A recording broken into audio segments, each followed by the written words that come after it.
হচ্ছে। আসসালামু আলাইকুম সবাইকে। জেনেসিস বিসিএস কেয়ার থেকে স্বাগত জানাচ্ছি। আমি ডাক্তার মোহাম্মদ আল আসিফ আবেদীন। 38তম বিসিএস এর মাধ্যমে ক্যাডার সার্ভিসে আছি। বর্তমানে আছি মুগদা মেডিকেল কলেজ হাসপাতালে।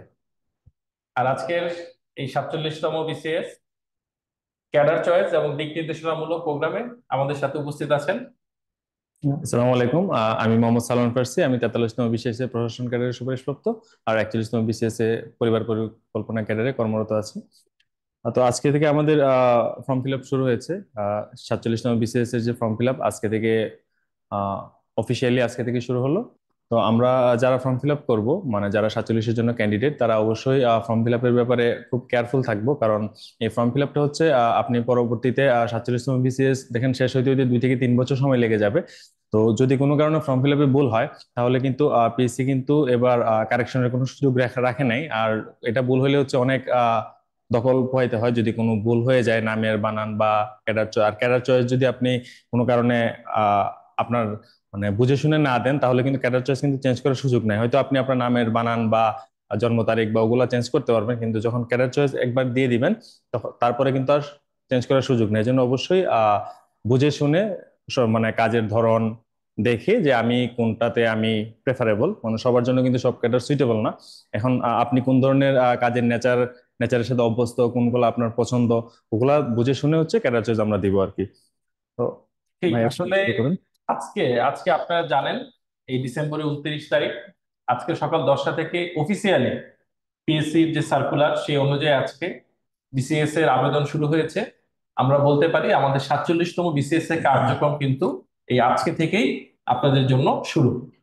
প্রিয় শিক্ষার্থীরা, যারা এতদিন দীর্ঘদিন অপেক্ষা করছিলেন যে কবে বিসিএস এর সার্কুলার আসবে, কবে আমরা সেই কাঙ্ক্ষিত আমাদের সেই আবেদনটা করব, তাদের জন্য আজকে থেকেই কিন্তু আপনাদের জন্য সেই সময় চলে এসেছে। আমরা জানি আমাদের এই আবেদন প্রক্রিয়া চলবে কত তারিখ পর্যন্ত? জানুয়ারির 30 তারিখ পর্যন্ত। হয়তোবা সংখ্যাটা অনেক বেশি মনে হচ্ছে যে পুরো একটি মাস, কিন্তু দুর্ভাগ্যজনক হলেও সত্যি, আমাদের মাঝে অনেক শিক্ষার্থী আমরা এরকম পাই শেষ মুহূর্তে লাস্ট মুহূর্তের জন্য অপেক্ষা করে যে আমরা পরে ফর্ম ফিল আপ করবো, লাস্টের দিকে করব, শেষের দিকে করব, কিন্তু নানাবিধ ঝামেলা কিংবা একেবারে শেষের দিন কিন্তু ওয়েবসাইট অনেকটা স্লো থাকে, ডাউন হয়ে যায়। অনেক শিক্ষার্থীদের কিন্তু খুব কষ্ট পোহাতে হয়। কাজেই আমরা শিক্ষার্থীদেরকে প্রথমে যে উপদেশটা দিব সেটা হচ্ছে যে আপনারা যারা এতদিন এই বিসিএস এর জন্য অধীর আগ্রহে অপেক্ষা করছিলেন, পড়াশোনা করছেন, পড়াশোনা চালিয়ে যাচ্ছেন, আপনারা অবশ্যই খুব দ্রুত আপনারা আপনাদের এই ফর্ম ফিল আপটা করে ফেলবেন। এবং এই ফর্ম ফিল আপটা করার আগে আপনাদেরকে অবশ্যই তথ্যগুলো নির্ভুল হতে হবে। আপনাদের ক্যাডার চয়েস, আপনারা কোন ক্যাডারকে প্রায়োরিটি দিচ্ছেন, প্রাধান্য দিচ্ছেন, মূলত এই বিষয়টা নিয়ে কথা বলার জন্য আজকে আমাদের এই জেনেসিস বিসিএস এই প্রোগ্রামটির আয়োজন করেছে ক্যাডার চয়েস এবং দিক নির্দেশমূলক আপনার আজকের এই সেশনটি। আমরা জানি যে আমাদের এই 47তম বিসিএস এর যে নিয়োগ, আহ কতটি নিয়োগ হচ্ছে সিট বলেন তো আপনারা? এটা কিন্তু কতটি সিট? এটা হচ্ছে বিশাল সংখ্যক, হ্যাঁ, আপনারা তিন মানে তিন তিন হাজার হাজার প্লাস। 3400, হ্যাঁ। এত সংখ্যক পোস্টে ক্যাডার নিয়োগ কিন্তু আমরা বিগত 5টি বা 10টি বিসিএস কিন্তু দেখিনি। এটা কিন্তু একটা বিশাল বড় সুযোগ, এবং যেখানে আপনার জেনারেল ক্যাডার, টেকনিক্যাল ক্যাডার, এবং আপনারা দেখবেন যে সার্কুলারে কিন্তু সর্বশেষে নন ক্যাডারেরও কিছু পোস্ট উল্লেখ করে দেওয়া আছে। সেই হুম। আবেদনটাও কিন্তু আপনারা একসাথে করে ফেলতে পারবেন। আমরা জানি এই 47তম বিসিএস এ আমাদের একজন শিক্ষার্থী কিন্তু জেনারেল ক্যাডারে পরীক্ষা দিতে পারবেন। জেনারেল ক্যাডারের সাবজেক্ট গুলো এটা ওপেন ফর অল। আপনি বাংলাদেশের যে কোনো স্বীকৃত বিশ্ববিদ্যালয় থেকে আন্ডারগ্রেড কমপ্লিট করেন অনার্স, 4 বছর মেয়াদি, আপনি কিন্তু এই জেনারেল বিসিএস এর জন্য আপনি অংশগ্রহণ পরীক্ষা করতে পারবেন। তাছাড়া পাশাপাশি যদি আপনার সাবজেক্টটি টেকনিক্যাল সাবজেক্ট হয়ে থাকে, আপনি যদি ইঞ্জিনিয়ারিং সেক্টর থেকে ইঞ্জিনিয়ারিং পড়াশোনা করেন, কৃষি বিশ্ববিদ্যালয় থেকে, কিংবা ডাক্তার বা মেডিকেল লাইনে পড়াশোনা করবেন, আপনার জন্য কিন্তু টেকনিক্যাল রিলেটেড সাবজেক্টও কিন্তু আপনার জন্য আছে। এর পাশাপাশি আপনি যদি চান যে আমি দুইটা বিষয়ে পরীক্ষা দিব, আপনি কিন্তু বোথ ক্যাডারের মাধ্যমে জেনারেল বিসিএস এরও পথ খোলা রাখলেন, টেকনিক্যালও আপনার জন্য কিন্তু সুযোগ রইল।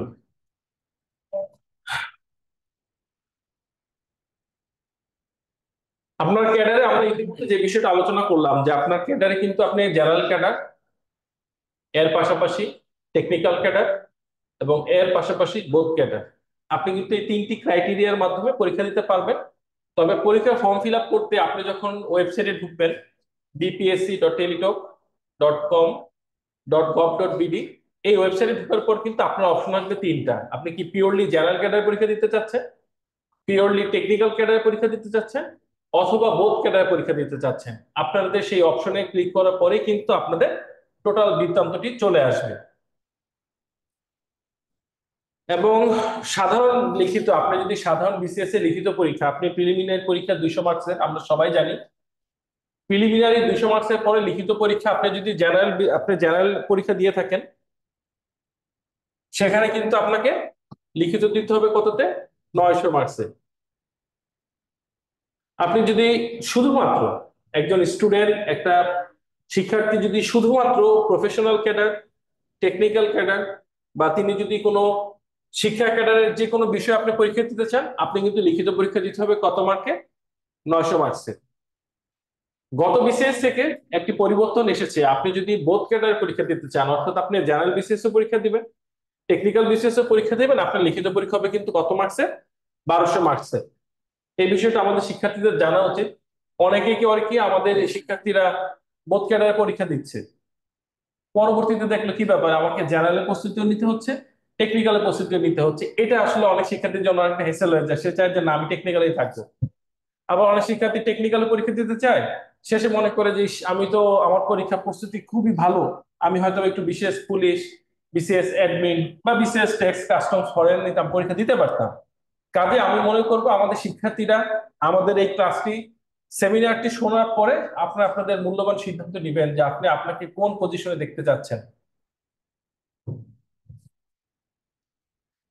এবং স্যার আপনার একটা এই কথা 47-টি। মাঝে দিয়ে বলার জন্য, যে মানে আপনাদের কোনো কোয়েশ্চেন থাকলে কিন্তু কমেন্ট করতে পারেন, মানে কোনো জানার থাকলে বা কথার মধ্যে যদি কোনো কোয়েশ্চেন অ্যারাইজ হয়, তাহলে হচ্ছে আপনারা কমেন্টস করে রাখেন, আমরা উত্তর দেওয়ার চেষ্টা করব। বিশেষ করে যারা এবার প্রথমবার পরীক্ষা দিচ্ছেন, আমার মনে হয় সে সকল শিক্ষার্থীদের কিছু প্রশ্ন থাকতে পারে।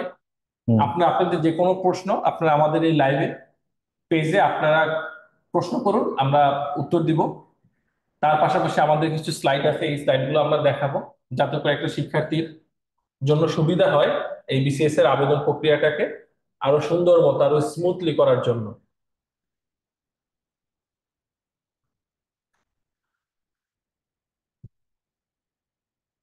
আচ্ছা, এখন 47তম বিসিএস এ আমাদের যে প্রজ্ঞাপন, ওখানে হচ্ছে টোটাল হচ্ছে 3487টি পোস্ট।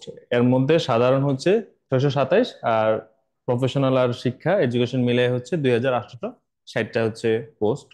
সাধারণ ক্যাডারের জন্য 627 কিন্তু মোটামুটি অনেক ভালো পোস্ট। এবার হচ্ছে একটু ব্যতিক্রম দেখা গেছে যে নর্মালি সবসময় হচ্ছে প্রশাসন ক্যাডারে 300 থাকতো, এবার হচ্ছে প্রশাসন ক্যাডারে সেটাকে 200 করে দেওয়া হয়েছে। প্রশাসন ক্যাডারে 300 জায়গায় 200, আর বাদ বাকিগুলা পররাষ্ট্রে 15, পুলিশে 100, আনসার অডিটে হচ্ছে 23। ট্যাক্সে আবার বাড়াইছে, ট্যাক্সে হচ্ছে 43 থেকেই ট্যাক্সে 100 করে বাড়ছে, তাহলে ট্যাক্সে হচ্ছে এখানে 100 বাড়ছে, আবার এখানে হচ্ছে প্রশাসনে হচ্ছে 100 কমছে।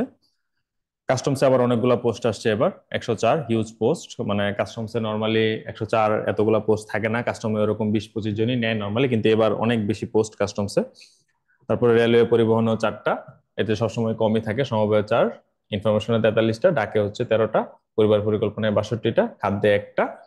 এই হচ্ছে টোটাল 627টা হচ্ছে আমাদের জেনারেল পোস্ট। তার মানে হচ্ছে আমরা যারা হচ্ছে প্রফেশনাল শিক্ষা অথবা মানে বোধ দিব না, মানে তাদের জন্য হচ্ছে জেনারেল। আবার অনেকে হচ্ছে, অনেকে ইচ্ছা করেও জেনারেল দেয়, অনেকে শিক্ষা থাকে, অনেকে শিক্ষা ইচ্ছা থাকে না, অথবা অলরেডি শিক্ষা ক্যাডার আছে, তারা আবার পরবর্তীতে যখন চয়েস দেয় তখন হচ্ছে শুধু জেনারেল চয়েস দেয়। আপনি চাইলে হচ্ছে আপনি চয়েস লিস্ট অনেকভাবেই সিলেক্ট করতে পারেন, আপনি বোধ চয়েস দিতে পারেন। তার মানে হচ্ছে আপনি আপনার যেই প্রফেশনাল, আপনার যদি প্রফেশনাল সাবজেক্ট বা আপনি যেই সাবজেক্টে পড়ে আসছেন ওই সাবজেক্ট রিলেটেড যদি ক্যাডার থাকে, ওইটা প্লাস জেনারেল যে 627টা, ওই দুইটা মিলিয়ে যদি দেন তাহলে বোথ ক্যাডার চয়েস দিবেন। অথবা আপনি ধরেন যে না, আমি আমার সাবজেক্টের দিকে যাব না, আমি জেনারেল ক্যাডারের দিকে যাব, তখন হচ্ছে আপনি জেনারেল চয়েস দিবেন। অথবা আপনি ইয়ে করতে পারেন যে না, আমি যে সাবজেক্টে পড়াশোনা করছি ওই সাবজেক্টে আমি ক্যারিয়ার বিল্ড আপ করবো, তাহলে আপনি শুধু প্রফেশনাল চয়েস দিতে পারেন। মানে ক্যাডার চয়েস কিন্তু 3 ভাবে দেওয়া যায়। আপনি হয় জেনারেল দিবেন, যে আমি শুধু জেনারেল, মানে 627টা যে পোস্ট জেনারেল ক্যাডার এখন যেগুলো বললাম এগুলাতে যাব, তাহলে শুধু জেনারেল চয়েস দিব। আর যদি মনে হয় যে না, যে আমি জেনারেল দিকেও পাবো, যদি জেনারেল না হয় তাহলে আমার সাবজেক্টিভ আসলেও আমি ওখানে যাব, তাহলে আপনি বোথ চয়েস দিবেন। আর যদি মনে হয় যে না, আমি যে সাবজেক্টে পড়াশোনা করছি ওই সাবজেক্ট রিলেটেড জব করব, তাহলে শুধু টেকনিক্যাল বা শিক্ষাগারের চয়েস দিবেন। আচ্ছা স্যার, আমাদের মাঝখানে একটা কোশ্চেন এসেছে। কোশ্চেনটা হচ্ছে, উভয় ক্যাডার সিলেক্ট করলে কি দুই ক্যাডারে সুপারিশ করা হয়? না, উভয় ক্যাডারে সুপারিশ করলে আপনি যে কোনো একটা ক্যাডারে সুপারিশ করা হবে। এখন এখানে ক্রাইটেরিয়া হচ্ছে, যেমন বোথ ক্যাডার যদি চয়েস দেন তাহলে কি হবে, আপনি জেনারেল চয়েস দিবেন, জেনারেল প্লাস ধরেন আপনার যে প্রফেশনাল, ওই দুইটা আপনি চয়েস দিবেন। এখন চয়েস দিলে হচ্ছে আপনাকে দেখা হবে যে আপনার রিটেন এবং ভাইবার যে মার্কস, এই টোটাল মার্কস মিলানোর পরে আপনাকে, আপনি যেহেতু বোথ ক্যাডার চয়েস, তার মানে আপনাকে ফার্স্টে দেখা হবে আপনার জেনারেল ক্যাডারের জন্য আপনি এলিজেবল কিনা। তার মানে আপনার ধরেন লিখিততে মার্কস আসছে ধরেন 550, সে 550 হচ্ছে লিখিত মার্কস, আর এখন যেহেতু ভাইভাতে 100 মার্ক ধরলাম, আপনাকে আপনার ভাইভাতে মার্কস হচ্ছে ধরেন 70। তাহলে এই লিখিত এবং ভাইবা, এই দুইটা মার্কস অ্যাড করার পরে আপনার যে টোটাল মার্কস আসবে, ওই মার্কসে দেখা হবে যে আপনি যে জেনারেল ক্যাডার যেগুলো চয়েস দিচ্ছেন ওই জেনারেল ক্যাডারের জন্য আপনি এলিজিবল কিনা। যদি আপনি আপনার যে লিখিত এবং ভাইবা মার্কস, ওই দুইটার মার্কসের সম্মিলিত মার্কসে যদি আপনি জেনারেল ক্যাডারের জন্য আপনি সিলেক্ট হন, যে জেনারেল ক্যাডারে আপনার সিরিয়ালে আসে, তাহলে আপনি জেনারেল ক্যাডার পাবেন। আর যদি এরকম হয় যে না, আপনার যে রিটেন এবং ভাইবা মার্কস, এই টোটাল মার্কসে যদি জেনারেল ক্যাডারের যদি না থাকে, তখন দেখা হবে যে না, ঠিক আছে, এই ক্যান্ডিডেটটা জেনারেল ক্যাডার পেলো না, যেহেতু তার টেকনিক্যাল অপশন ক্যাডার আছে। আছে। তখন আপনাকে টেকনিক্যালি বিবেচনা করা হবে যে আপনার সাবজেক্টে আপনার মার্কস অনুযায়ী আপনি যতগুলা পোস্ট আছে ওই পোস্টে আপনি সিলেক্টেড হন কিনা, তখন হচ্ছে আপনাকে টেকনিক্যালি সুপারিশ করা হবে। ফার্স্ট যদি বোথ ক্যাডার চয়েস থাকে তাহলে ফার্স্টে দেখা হবে আপনি জেনারেল জেনারেল ক্যাডারের জন্য এলিজিবল কিনা। যদি ওই নাম্বারে না হয় তাহলে টেকনিক্যালে চলে আসবে। ওখানে আরেকটা বিষয় আছে, অনেকে দেখবেন যে বোতে রিটার্ন দেয় কিন্তু রেজাল্ট আসে টেকনিক্যালে। দেখবেন যে মানে অনেকেই বাজল হয়ে যায় যে রেজাল্টের পরে, যারা ফার্স্ট ফার্স্ট টাইম থাকে যে রিটার্ন রেজাল্টের পরে, যেহেতু আমি বোতে চয়েস দিছি, তখন তো রিটেনের রেজাল্ট কিন্তু তিন ভাবে হয়। একটা হচ্ছে জেনারেল, মানে জেনারেল ক্যান্ডিডেটদের একটা রেজাল্ট, মানে তিনটা ধাপে থাকে। ফার্স্ট হচ্ছে জেনারেল, তারপর হচ্ছে বোথ, তারপরে টেকনিক্যাল। এখন যেহেতু আমি বোতে রিটেন দিছি, বোতে গিয়ে রুল খুঁজে পায় না, তখন মনে করে যে ফেল করছে। না, বোতে রুল না পেলে আপনি টেকনিক্যালে যাবেন। এটার সিস্টেম কি, ধরেন সাধারণত লিখিত যে 900 মার্ক, এখানে কিন্তু পাস মার্ক হচ্ছে 450। 450, 450, সে 50% মার্ক। যে 50% মার্কস। এখন ধরেন আপনি বোথ চয়েস দিচ্ছেন কিন্তু আপনি 450 পাইলেন না, তার মানে আমি যদি শুধু জেনারেল ক্যান্ডিডেট হিসেবে থাকতাম, যে আমার বোথ নাই অথবা টেকনিক্যাল নাই, আমি জেনারেল ক্যান্ডিডেট, আমি যদি 450, মানে 900 থেকে যদি 440 পাই, আমি কিন্তু ফেল। কিন্তু ধরেন কোন একজন ক্যান্ডিডেট বোথ চয়েস দিল, কিন্তু সে জেনারেলে 440 পাইলো, কিন্তু তার টেকনিক্যাল সাবজেক্টের মার্কস মিলায়া 450-এর উপর হয়, তাহলে কিন্তু সে শুধু টেকনিক্যালে পাস করবে। আমার এই কথায় যদি মানে কনফিউশন থাকে আপনারা আবার বলতে পারেন, আমি আবার বলবো। এখানে আমি বলতে চাচ্ছি যে আপনি যখন বোথ চয়েস দিলেন, তো বোথ চয়েস দিলে আপনাকে দুইভাবে কিন্তু হিসাব করা হবে। সাধারণ ক্যান্ডিডেটের পাস নাম্বার হচ্ছে 50% মার্কস 450। তাহলে আমি যদি সাধারণ মানে শুধু জেনারেল ক্যাডার চয়েস দিই, আমি যদি 450 পাই, তার মানে আমি রিটার্নে পাস, আমি ভাইবা দেওয়ার জন্য যোগ্য। কিন্তু ধরেন আমি চয়েস দিলাম বোথ, কিন্তু আমার জেনারেলে মার্কস আসলো 450-এর নিচে, কিন্তু টেকনিক্যালি যে 200 মার্ক, আলাদা 200 মার্ক দেই, ওই মার্কস মিলাই আমার 450-এর উপর আসলো, তখন কিন্তু আপনার রুলটা বোতে আসবে না। তখন আপনার রুল আসবে টেকনিক্যালি, যে আপনি টেকনিক্যাল, টেকনিক্যাল ক্যাডারের জন্য টেকনিক্যাল আপনি এলিজেবল, যদি এলিজিবল আছে। আপনি ভাইবার মার্কস সহ যদি টেকনিক্যাল ক্যাডারের যে পোস্ট আছে ওই পোস্ট অনুযায়ী যদি আপনার সিরিয়ালে মার্কস আসে, তাহলে কিন্তু আপনাকে টেকনিক্যাল ক্যাডারে সুপারিশ করা হবে। দুই ক্যাডারে কখনোই সুপারিশ করা হয় না, ইদার জেনারেল অথবা টেকনিক্যাল। টেকনিক্যাল, আচ্ছা আবার এই, চয়েসের উপরে ডিপেন্ড করে আপনি হ্যাঁ টেকনিক্যালটা চয়েসে আমি কোথায় আমি রাখছেন, এই কথাই জেনারেল কোথায় বলতেছি, রাখছেন। চয়েসের উপর। আমি আমার যে অভিজ্ঞতা থেকে দেখেছি, আমাদের একজন চিকিৎসক ডক্টর, তিনি তার ক্যাডার চয়েস লিস্টে প্রথমেই দিয়েছে বিশেষ স্বাস্থ্য, এবং প্রথমে বিশেষ স্বাস্থ্য দেওয়ার পরে উনি দ্বিতীয় দিয়েছেন বিশেষ প্রশাসন, তৃতীয় দিয়েছে বিশেষ পররাষ্ট্র, চতুর্থ দিয়েছে বিশেষ পুলিশ। অর্থাৎ সেই পরীক্ষার্থী কিন্তু তার ফার্স্ট লিস্টে প্রথম ক্যাডার চয়েসে দিয়েছে বিশেষ স্বাস্থ্য, মানে টেকনিক্যাল ক্যাডার। হুম। পরবর্তী দিয়েছে সে জেনারেল ক্যাডার। সে কিন্তু বোধ উভয় পরীক্ষায় অংশগ্রহণ করছে, লিখিত ভাইভা দিয়েছে, এবং আলটিমেটলি সে তার প্রথম চয়েস, প্রথম ক্যাডার চয়েসেই কিন্তু সে সুপারিশপ্রাপ্ত হয়েছে। বিষয়টা এরকম, সে যে মার্কস পেয়েছে তার মার্কসে হয়তোবা জেনারেল ক্যাডারের সাবজেক্ট চলে আসছে, কিন্তু আপনি আবেদন করার ক্ষেত্রে আপনি যেটাকে প্রথম তালিকা দিয়েছেন, আপনার সুপারিশ হবে তার ভিত্তিতে। আপনাকে কিন্তু কখনোই তখন আপনার দ্বিতীয় বা তৃতীয় নম্বর অপশনে কখনোই সুপারিশ করা হবে না।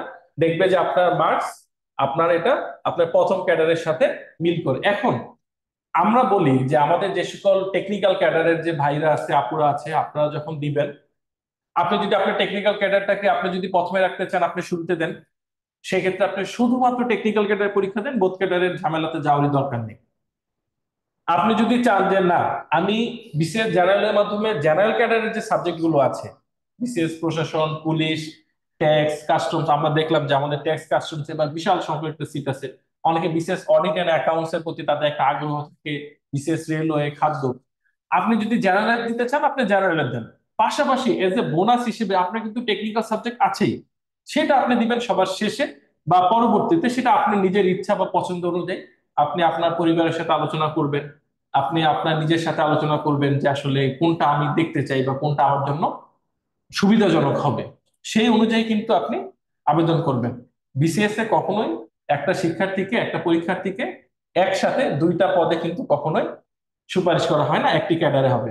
আচ্ছা, একটা প্রশ্ন আমরা পেয়েছি, আমাদের এক মেডিকেল শিক্ষার্থী আপু প্রশ্ন করেছেন যে এমবিবিএস এবং বিডিএস, বিডিএস হচ্ছে ডেন্টাল ফ্যাকাল্টি, তাদের আবেদনে কোনো পার্থক্য আছে কিনা? আসলে আবেদনে তেমন কোনো পার্থক্য নেই, সবকিছুই এক, শুধুমাত্র শিক্ষাগত যোগ্যতার ওইখানে আপনি যে ইনস্টিটিউট থেকে পাশ করেছেন সেটা আপনার ডেন্টাল কলেজের নাম দিবেন, অথবা আপনার ডেন্টাল কলেজটা কোন বিশ্ববিদ্যালয়ের অধীনে সেই নামটি দিয়েও কিন্তু আপনি আবেদন করবেন, এবং আপনার ডিগ্রির নাম বিডিএস, কত সালে আপনি পাশ করেছেন। এছাড়া এদিকে আর তথ্যগত কোনো পার্থক্য নেই।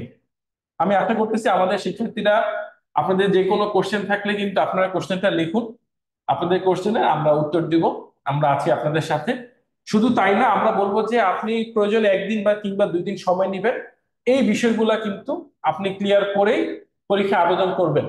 কারণ এইবারে বিসিএস পরীক্ষায় কিন্তু একবার আবেদন করে ফেললে এটা আপনার জন্য খুব কষ্ট হবে, আপনি পারবেন না এটাকে আর রিভাইজ করার জন্য। চেঞ্জ করার সুযোগ নেই। কাজে শিক্ষার্থীদেরকে বলবো প্রয়োজন আপনারা একদিন 2 দিন অপেক্ষা করুন, সময় নেন, ঠান্ডা মাথায় আপনার আবেদনটি করুন। এবং আবেদন করার পরে হচ্ছে ফর্ম ফিল আপ করার পরে 72 ঘন্টা সময় থাকে, 72 ঘন্টার মধ্যে টাকা দেওয়ার সময় থাকে। তো আপনি আবেদন করার পর অবশ্যই এটা হার্ড কপি বের করে আপনি কয়েকবার চেক করবেন যে কোনো ধরনের ভুল আছে কিনা। যদি ভুল থাকে আপনি আপনার যতবার ইচ্ছা ততবারই ফর্ম ফিল আপ করতে পারবেন টাকা জমা দেওয়ার আগে। যদি একবার টাকা জমা দিয়ে দেন, আপনার যদি পাসওয়ার্ড চলে আসে, মানে একটা আইডি এবং পাসওয়ার্ড দেয়, আপনি আবেদন করলে আপনার একটা আইডি ক্রিয়েট হবে, কিন্তু পাসওয়ার্ড দেবে না। পাসওয়ার্ড দিবে হচ্ছে আপনি যখন টাকা জমা পেমেন্ট দিবেন, তখন হচ্ছে আপনাকে একটা পাসওয়ার্ড দেওয়া হবে। তো যদি পাসওয়ার্ড পেমেন্ট হয়ে যায়, আপনি পাসওয়ার্ড পেয়ে যান, তারপরে আর চেঞ্জ করার সুযোগ নেই। এজন্য অবশ্যই অবশ্যই কয়েকবার রিচেক করবেন, করার পর হচ্ছে টাকা জমা দিবেন। আচ্ছা স্যার, কোন আমরা একটা কোশ্চেন আসছে? কোশ্চেন পেয়েছি। আমরা জানি যে আমাদের স্যার সালমান ফার্সি স্যার কিন্তু বিসিএস প্রশাসন ক্যাডারে সুপারিশপ্রাপ্ত 43তম বিসিএস।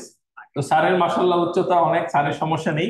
আমাদের এক শিক্ষার্থী প্রশ্ন করেছেন যে 4 ফুট 11 ইঞ্চি উচ্চতা নিয়ে কি প্রশাসন ক্যাডারে নিয়োগে কোনো সমস্যা হয় স্যার? না না স্যার, প্রশাসন ক্যাডারে উচ্চতার কোনো ব্যাপার নেই। উচ্চতার ব্যাপার হচ্ছে শুধু পুলিশ ক্যাডারে থাকে, পুলিশ এবং আচ্ছা আনসারে থাকে উচ্চতা, বাট অন্য কোনো ক্যাডারেই উচ্চতার কোনো ইস্যু নেই। তো আপুরও সমস্যা হবে না, উচ্চতার কোনো ইস্যু না।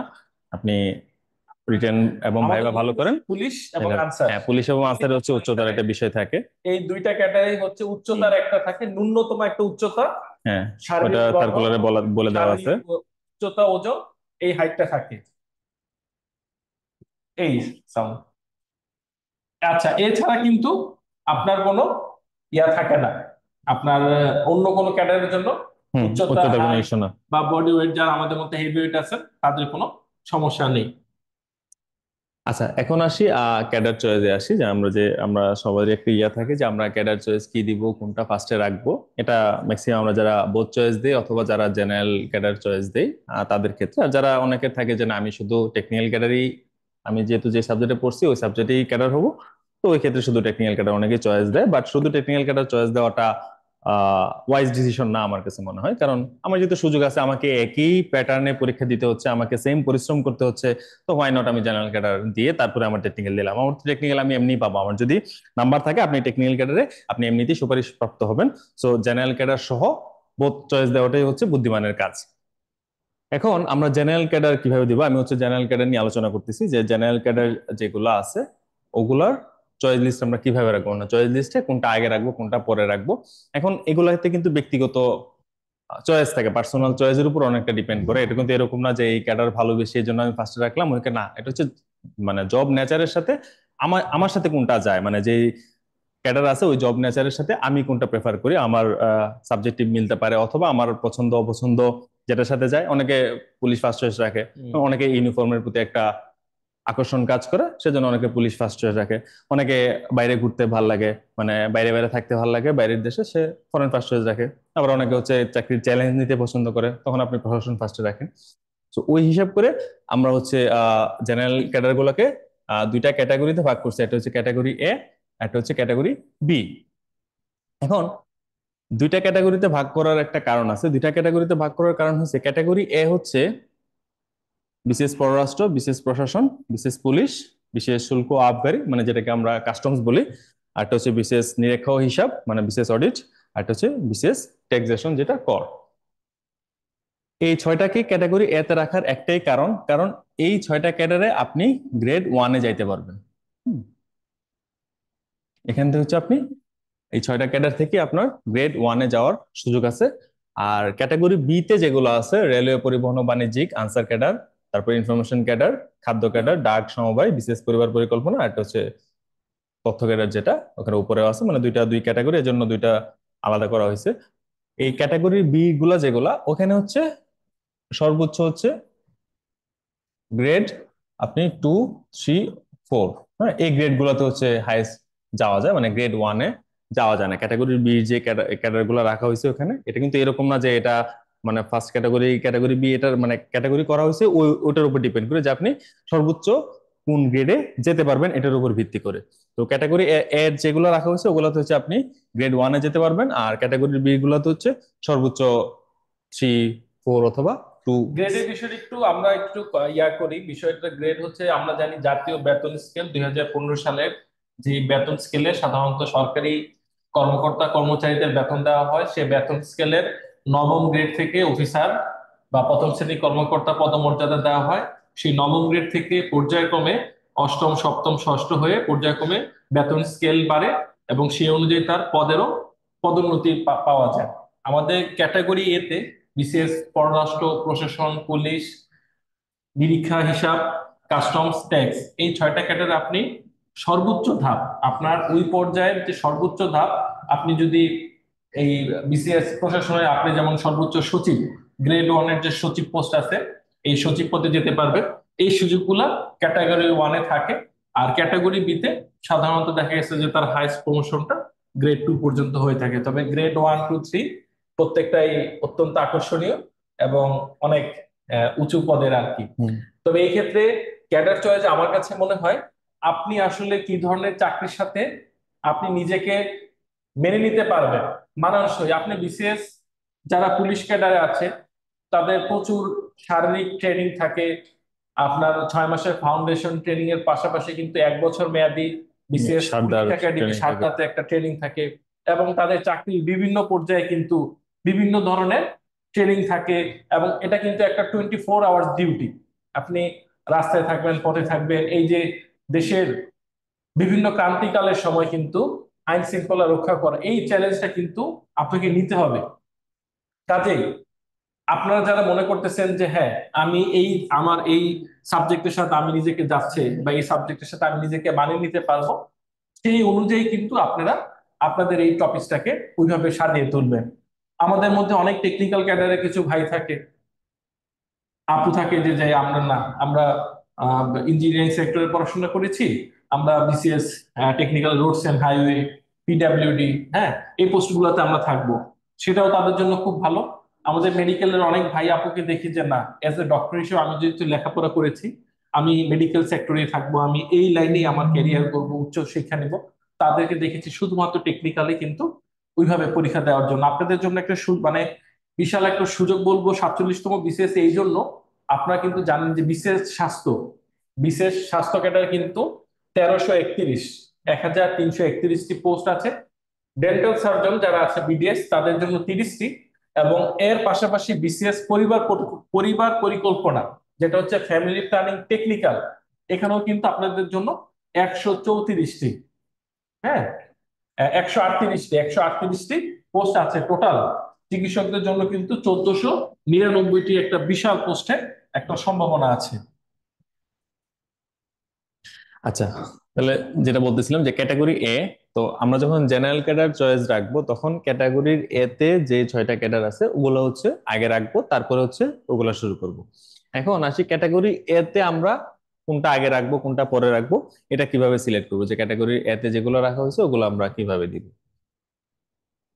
বিশেষ পররাষ্ট্র, আপনার যদি আহ গোল থাকে যে আপনি ঘোরাঘুরি খুব পছন্দ করেন, আপনার বাইরের কান্ট্রি খুব ভালো লাগে, আপনার বাইরে অন্য অন্য ফরেনারদের সাথে ডিল করবেন বা দেশকে আপনি রিপ্রেজেন্ট করবেন, আপনার যদি ইচ্ছা থাকে যে হ্যাঁ আমি আমার দেশকে বাইরের কান্ট্রিতে রিপ্রেজেন্ট করতে চাই, তখন আপনি পররাষ্ট্র ফার্স্ট চয়েস রাখেন।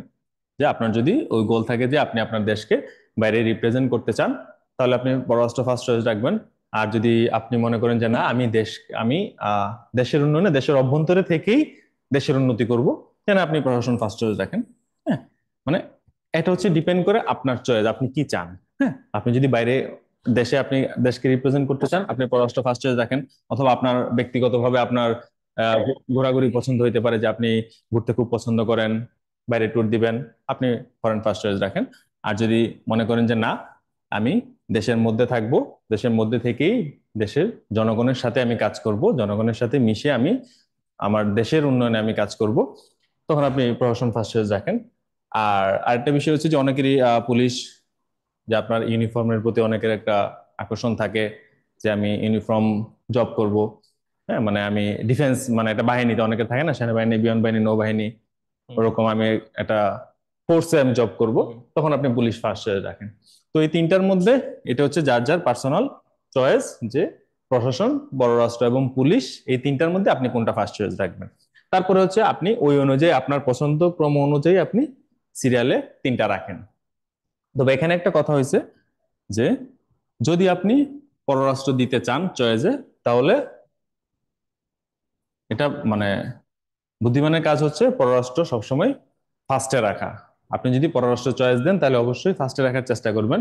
মানে এরকম করবেন না যে আপনি প্রশাসন ফার্স্ট চয়েস দিচ্ছেন, পররাষ্ট্র সেকেন্ড চয়েস দিচ্ছেন। হ্যাঁ, না দিলে কোনো ভুল না, কোনো কিছুই না, বাট এটা বোঝায় যে না আপনি বুঝে শুনে ক্যাডার চয়েস দিচ্ছেন। কারণ হচ্ছে দেখেন পররাষ্ট্রে পোস্ট ছিল কয়টা, পররাষ্ট্রে পোস্ট ছিল 15টা। হুম, পররাষ্ট্রে পোস্ট ছিল 15টা, আর প্রশাসনে কয়টা, 200টা, পুলিশে 100টা। এখন ধরেন আমি প্রশাসন ফার্স্ট চয়েস দিলাম, আর এটা হচ্ছে আমি সেকেন্ড চয়েস দিলাম, তাইলে হবে কি, আমার যদি মার্কস মানে ডিজায়ার্ড মার্কস থাকে, তাহলে আমি কি প্রশাসন পেয়ে যাব।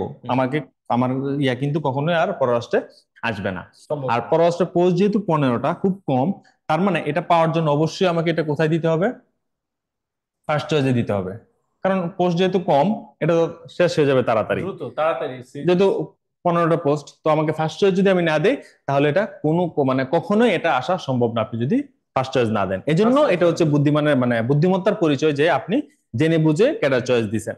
হ্যাঁ, অনেকে দেয়, অনেকে ধরেন আমি দিলাম, অনেকে বলে যে আমি দিলাম সমস্যা কি, আমি প্রশাসন ফার্স্ট চয়েস দিলাম, পররাষ্ট্র সেকেন্ড দিলাম, পুলিশ থার্ড চয়েস দিলাম, অথবা প্রশাসন পুলিশ পররাষ্ট্র ভাবে দিলাম, ক্যাডার আছে আমি দিলাম চয়েস। হ্যাঁ, বাট এটা মানে বোঝায় যে আপনি এটা জেনে না না জেনে আপনি চয়েস দিয়ে দিচ্ছেন, বা আপনি একটু স্টাডি করেন না, এটা হচ্ছে মিন করে আর কি ভাইবা বোর্ডে। এটা যারা মেম্বাররা থাকে, বিজ্ঞ মেম্বাররা বুঝতে পারে যে এটা হয় স্টাডি করে না হলে এই কারো কাছে বুঝে নেয় বা নিজের মতো করে দিয়ে দিচ্ছে আর কি।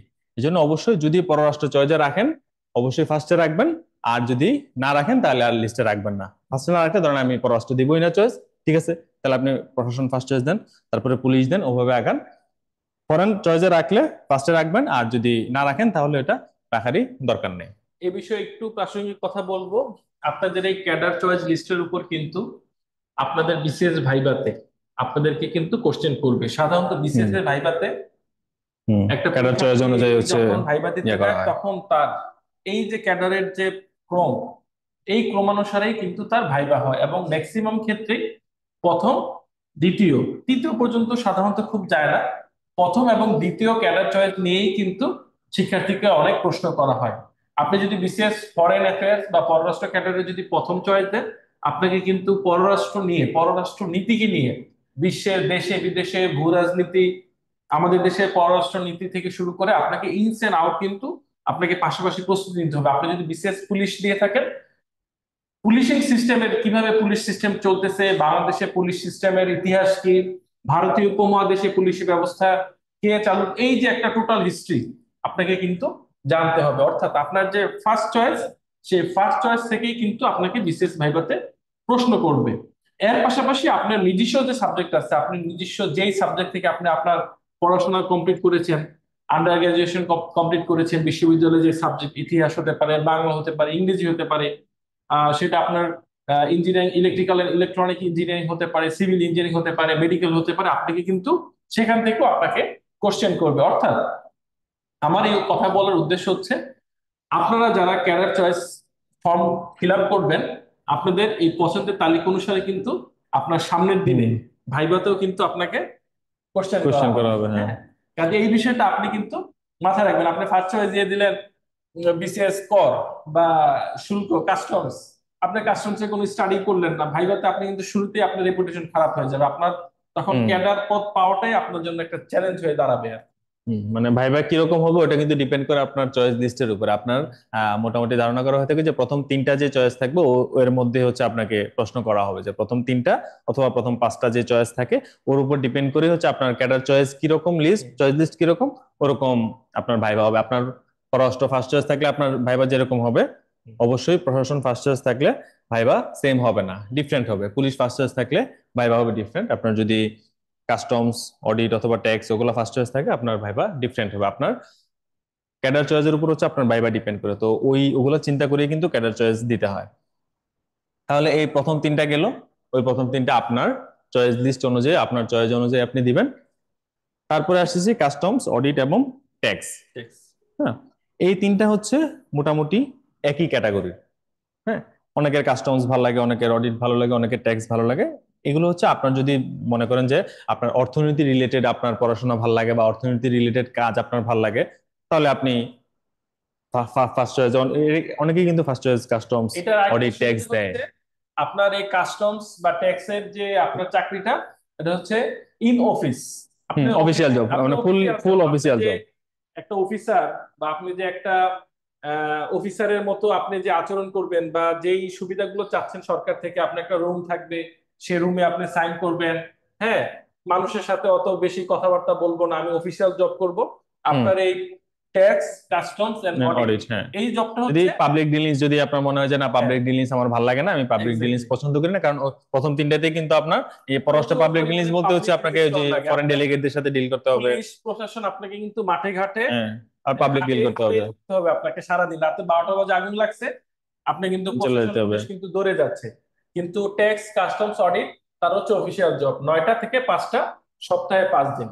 হুম, হ্যাঁ, বাকি দিন হচ্ছে না এগুলা। আপনি আপনার পার্সোনাল লাইফ আপনার মতো লিড করতে পারবেন, ছুটি ছাড়া সব পাবেন, হুম। তো ওই হিসেবে দিতে পারেন। আর একটা হচ্ছে আপনার যদি অর্থনীতি রিলেটেড অর্থনৈতিক দিকে ইন্টারেস্টেড যদি হন। আপনার খুব আগ্রহ থাকে, এবং হ্যাঁ।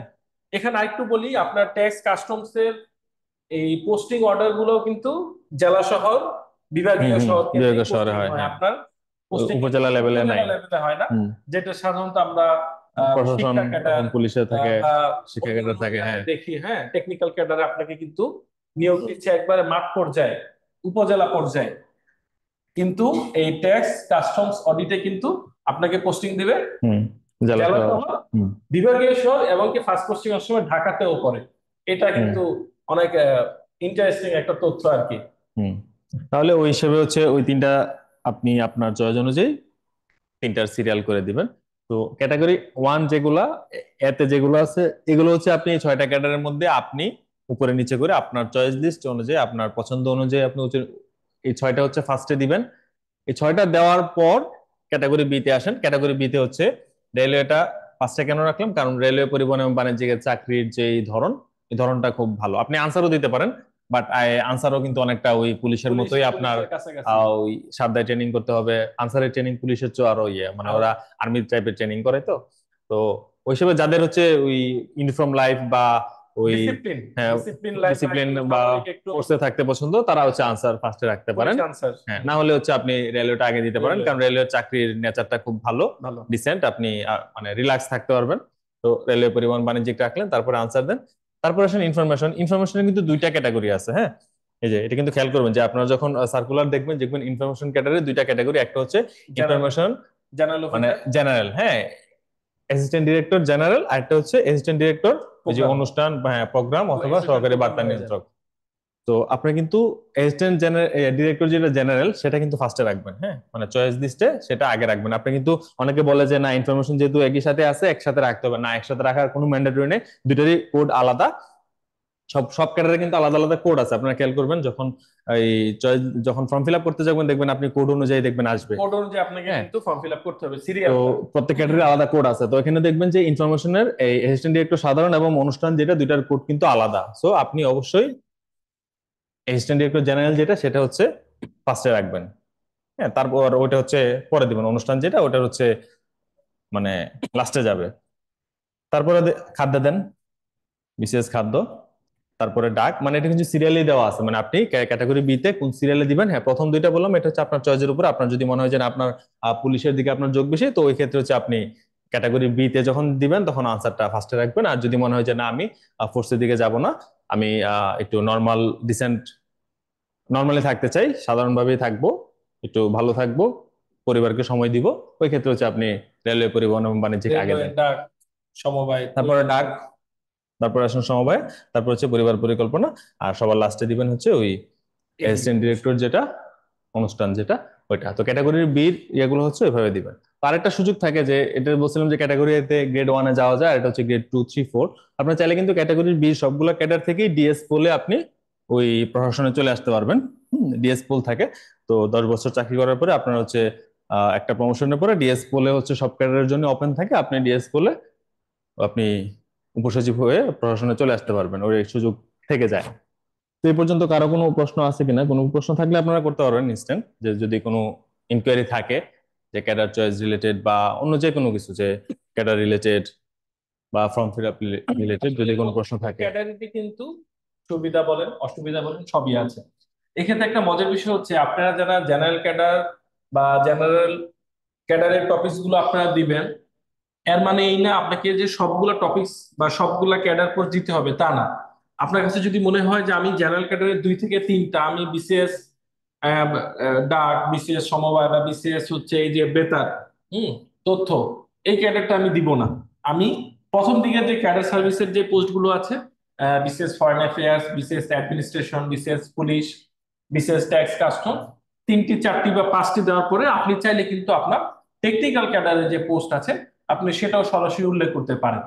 যে আমার কাছে মনে হচ্ছে যে আমি আমার টেকনিক্যাল বা আমার নিজের সাবজেক্ট থেকে আমি যদি জেনারেলে যাই আমি আরো ভালো করতে পারবো, দেশকে আরো বেশি বেশি সার্ভিস দিতে পারবো।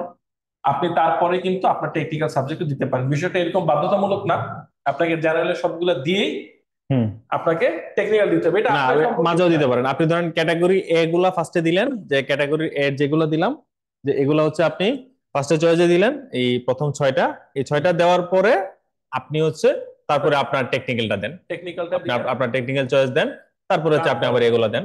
কোনো তারপরে সমস্যা না, আপনি কিন্তু সেটা মাঝেও দিতে পারবেন। হ্যাঁ, এটা অনেকে ঠিক মনে আছে। করে যে না টেকনিক্যাল মানে সবার লাস্টে দিতে হবে, যে না এটা কিন্তু মানে ভুল কনসেপ্ট।